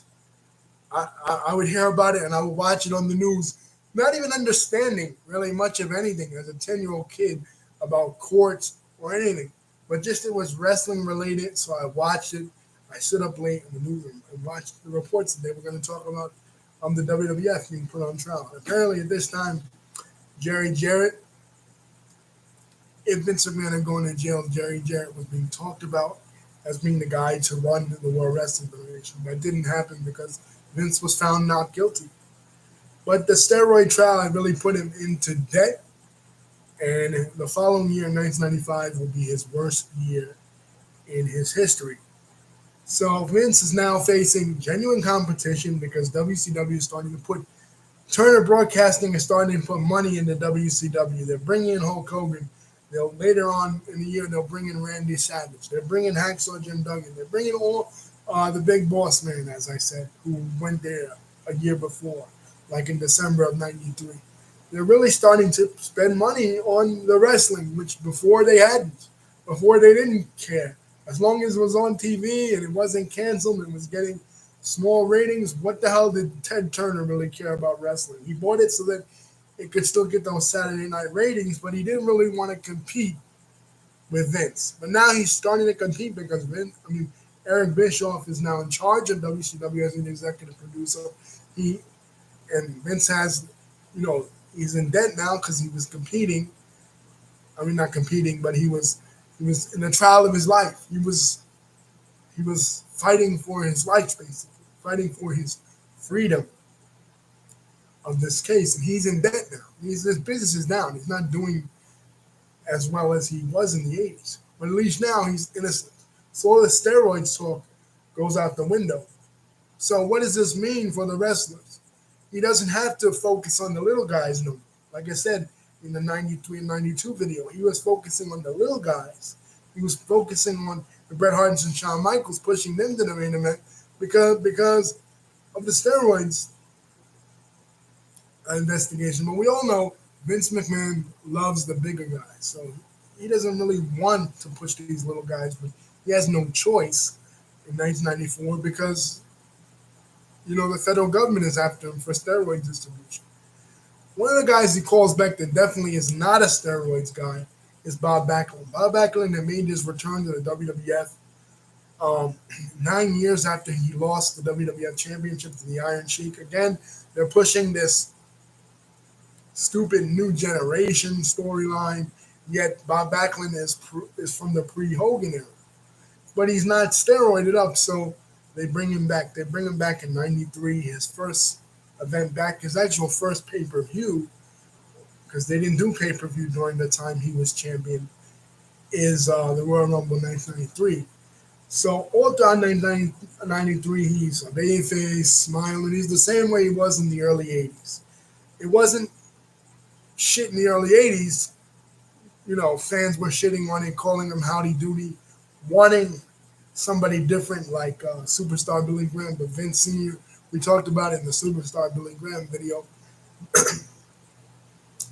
Vince Sr. wouldn't do it, wouldn't go with a muscle-bound guy, and he kept his word to Backlund, in the bet with Eddie Graham.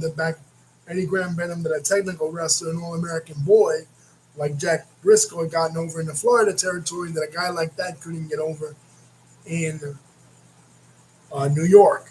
And everybody else was saying to Vince Sr. the same thing. Oh, after having guys like Bruno, after having guys like Superstar Billy Graham, there's no way you could get over this clean-cut All-American babyface like Bob Backlund. He said, watch me. And in 1978, Backlund defeats Superstar Billy Graham for the WWF Championship, at that time the WWF Championship. It didn't become the WWF Championship until a year later. And Backlund is the champion up until 1984. And after 84, when Sheik defeats him with the camel clutch and Arnold Scullen throws in the towel, he leaves the company. He stays out of professional wrestling. He doesn't. You would think he started off with Vern Gagne in Minnesota. You would think he would go back there, but good thing he didn't, because Vern, after '84, when Hogan left, Vern started to struggle, and in 1991, the AWA closed its doors. WCW, you would think, probably would want somebody like Backlund because he and Flair, in the early '80s, Flair's first run, he and Flair had some. In '81, he and Flair had a good match in Madison Square Garden. You would think they would want Backlund, but they didn't. He stood out of wrestling until he came back in '93, but he's there in '93. And if he looked like an anachronism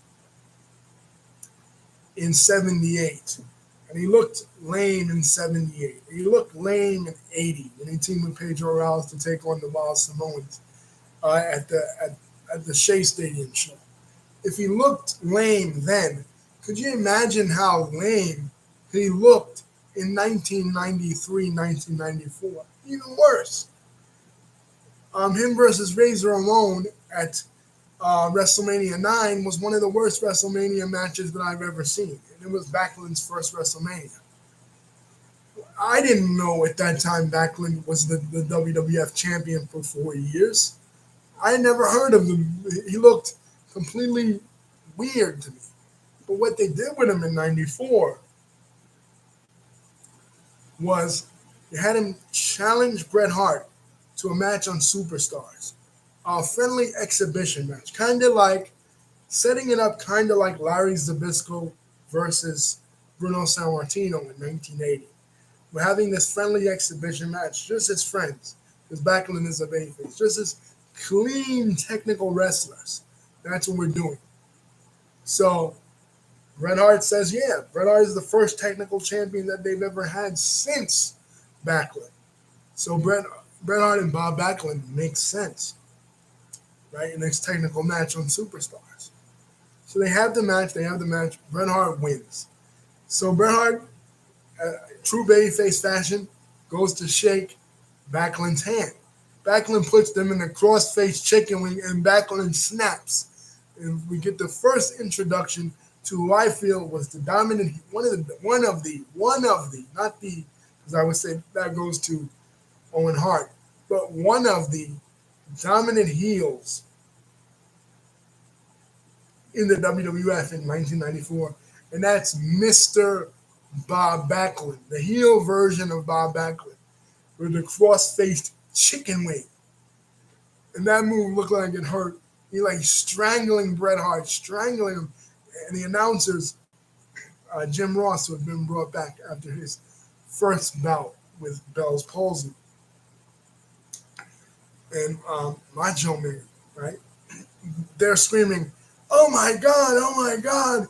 He got him in a cross-faced chicken wing. He's gonna kill him." And then they go back to the 1983 match. Arnold Scullin is still an agent for the WWF at that time. There's no longer the owner. Obviously, he was bought out by Vince Jr. in